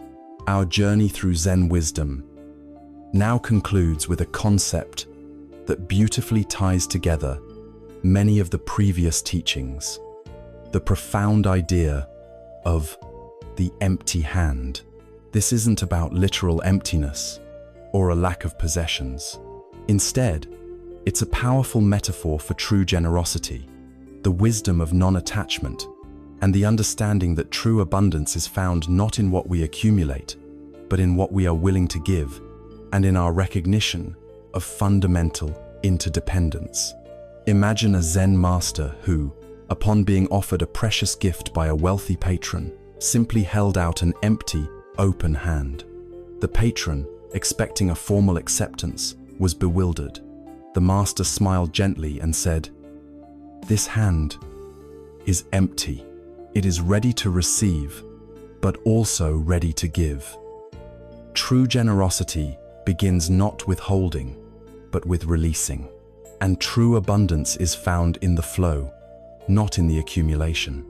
This master understood that to truly receive, one must be empty of grasping, and to truly give, one must be empty of attachment to the gift itself. In our modern society, we are relentlessly conditioned to fill our hands. We strive to accumulate wealth, possessions, achievements, knowledge, and even experiences. We believe that security and happiness lie in having more, in holding on tightly to what we acquire. We are driven by a subtle, often unconscious, fear of not having enough, of lacking, of being empty. This constant desire to fill our hands leads to endless striving, competition, anxiety about loss, and a deep sense of dissatisfaction, because there is always more to acquire, and what we have can always be lost. Our hands are clenched, grasping, and therefore incapable of truly receiving or truly giving freely. The problem with a perpetually full hand is that it cannot receive anything new. If your hand is clenched around what you already have, there's no space for new blessings, new opportunities, new experiences, or new wisdom to enter. Furthermore, a hand that is always grasping cannot truly give. Genuine generosity comes from a place of abundance and non-attachment, not from a sense of scarcity or obligation. When we give from a full, clinging hand, there's often a subtle expectation of return or a lingering sense of loss. The concept of the empty hand challenges this paradigm. It asserts that true wealth is not in possession, but in the freedom from clinging. True abundance is found in the open hand, ready to give and receive, always in flow. It's a profound understanding that everything is impermanent. 8. And interconnected. 13. And therefore, trying to hold on to anything rigidly is a source of suffering. The practice of the empty hand involves several key aspects. 1. Cultivating generosity. Dana. This is the literal act of giving, whether it's material possessions, your time, your attention, your compassion, or your wisdom. The empty hand encourages us to give freely, without expectation of return. This act of giving paradoxically creates a feeling of abundance, reinforcing that you have enough to share. 2. Practicing non-attachment. This is the core. It means loosening your grip on what you possess, including your ideas, opinions, roles, and even your own sense of self. 11. It's not about abandoning possessions, but about abandoning the emotional clinging to them. You can still own things, but recognize they are temporary and not definitive of your worth or happiness. San. Embracing, receiving. An empty hand is also a receptive hand. When we are open and willing to let go, we become more capable of receiving the gifts that life offers, whether it's unexpected help, a kind word, a moment of joy, or a sudden insight. Often, Our grasping for what we think we need prevents us from seeing and receiving what is genuinely available. C. Understanding interdependence. The empty hand recognizes that in the vast jewel net of Indra, 14, giving and receiving are not separate acts. When you give, you contribute to the well-being of the whole, and ultimately, you receive back in countless seen and unseen ways, as the universe itself is a constant flow of interconnectedness. There is no isolated giver or receiver. Think about how a river flows. It does not cling to its water. It gives its water freely to the land, nourishing life, and in turn, it receives water from rain and tributaries, constantly renewing itself. If a river tried to hold on to its water, it would stagnate and dry up. Life, like the river, thrives on flow and release. Consider your own daily life. Are your hands, metaphorically, clenched? Are you constantly trying to accumulate more? Whether it's tasks on your to-do list, money in your bank account, followers on social media, or even arguments you win. What happens when you consciously choose to give something away? Not just money, but perhaps your time, your full attention to a loved one, or your compassionate ear to a struggling friend, without expecting anything back? Often, a sense of lightness, joy, and profound abundance arises. This also applies to mental and emotional states. Are you clinging to old grievances, resentments, or past hurts? These are like toxic possessions that fill your hand, preventing you from receiving new joy or forgiveness. The empty hand encourages us to release these burdens, creating space for peace and healing. The challenge, of course, is the deep-seated fear of scarcity that pervades our society. We are constantly told there isn't enough, that we must compete, that we must hold on to what we have, or we will lose out. Embracing the empty hand requires a radical trust in the natural abundance of life and in the inherent generosity of the universe. It demands a letting go of control and an embrace of vulnerability. This wisdom can transform your relationship with money and possessions. Instead of viewing money solely as something to hoard for security, it becomes a tool for flow, to support yourself, to create, and to share. It shifts your perspective from being a fearful accumulator to a conscious steward. This doesn't mean becoming reckless. It means cultivating a healthy detachment, recognizing that true security comes from inner resilience and adaptability, not from external accumulations. The empty hand also profoundly impacts our relationships. When we approach others with an empty hand, ready to listen, to give our full presence without an agenda, without clinging to a desired outcome, relationships deepen. We are not trying to get something from them, but simply to be with them, to offer our authentic selves. This builds trust and fosters genuine connection. The Zen masters often practiced radical generosity, giving away their meager possessions, living simply, and sharing their wisdom freely. Their empty hands were always open, always ready to receive the present moment and to offer themselves completely to those in need. This is the ultimate expression of the Bodhisattva ideal, living for the benefit of all beings. So, reflect on your life. Where are your hands clenched, grasping tightly? What are you holding on to out of fear or a false sense of security? Can you practice opening your hand, metaphorically speaking? Can you intentionally give something away, big or small, without expectation? Can you simply receive what life offers you in this moment, without judgment or resistance? Embrace the profound wisdom of the empty hand. Discover that true abundance is not found in what you accumulate, but in the freedom of what you release. In letting go, you create space for a deeper, more generous, and truly fulfilling way of living. your empty hand becomes your fullest hand, capable of both limitless giving and infinite receiving, always in harmonious flow with the boundless interconnectedness of existence. This is the profound joy of true spiritual wealth. So, we have journeyed together through ancient landscapes of wisdom, explored the subtle yet profound truths embedded in Zen stories, and reflected on how these timeless teachings can illuminate the often turbulent waters of our modern lives.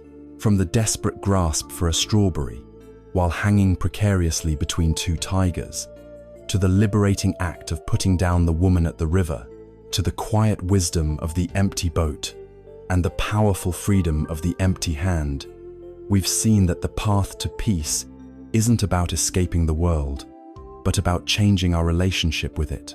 We've learned that the relentless pressures, the gnawing anxieties, the constant feeling of not enough or not being enough, these are often self-inflicted wounds, second arrows we shoot into ourselves. The suffering isn't just in the events themselves, but in our rigid attachment to how things should be, our resistance to impermanence, and our clinging to a fixed sense of self. Zen doesn't offer quick fixes or magical solutions. It offers something far more enduring and empowering, a way to see. It invites you to empty your cup, to cultivate a beginner's mind, to look at the world and at yourself with fresh, unburdened eyes. It asks you to trust the wisdom of effortless action, to embrace the interconnectedness of all beings, and to recognize that your true nature is already whole, complete, and utterly perfect, like an uncarved block, waiting for its inherent beauty to be revealed, not shaped from the outside. The path is not one of dramatic transformation, but of gentle unfolding. It's found in the simple act of eating your rice with full presence, in washing your bowls with complete attention, in seeing the empty boats that disturb your peace, and in the profound liberation that comes from an open, giving hand. It is the realization that the gateless gate was never an external barrier, but a conceptual one within your own mind, waiting for you to simply cease pushing against it. You are not alone in your struggles. The human heart, regardless of culture or era, grapples with the same fundamental challenges. But within you, right now, lies an inherent capacity for peace, resilience, and boundless wisdom. These Zen stories are not just tales, they are mirrors, reflecting your own potential. They are invitations to pause, to breathe, to simply be, and to rediscover the profound wellspring of serenity that already resides within. May these reflections serve as gentle reminders to taste the sweetness of the present moment, to let go of what no longer serves you, to trust your inner knowing, and to live with an open heart. The world outside may continue its dance of change and challenge, but the world within you can become a sanctuary of calm, a boundless space of peace, a mirror reflecting the pure, unblemished truth of existence. The journey has just begun, and every moment is an opportunity to walk it mindfully.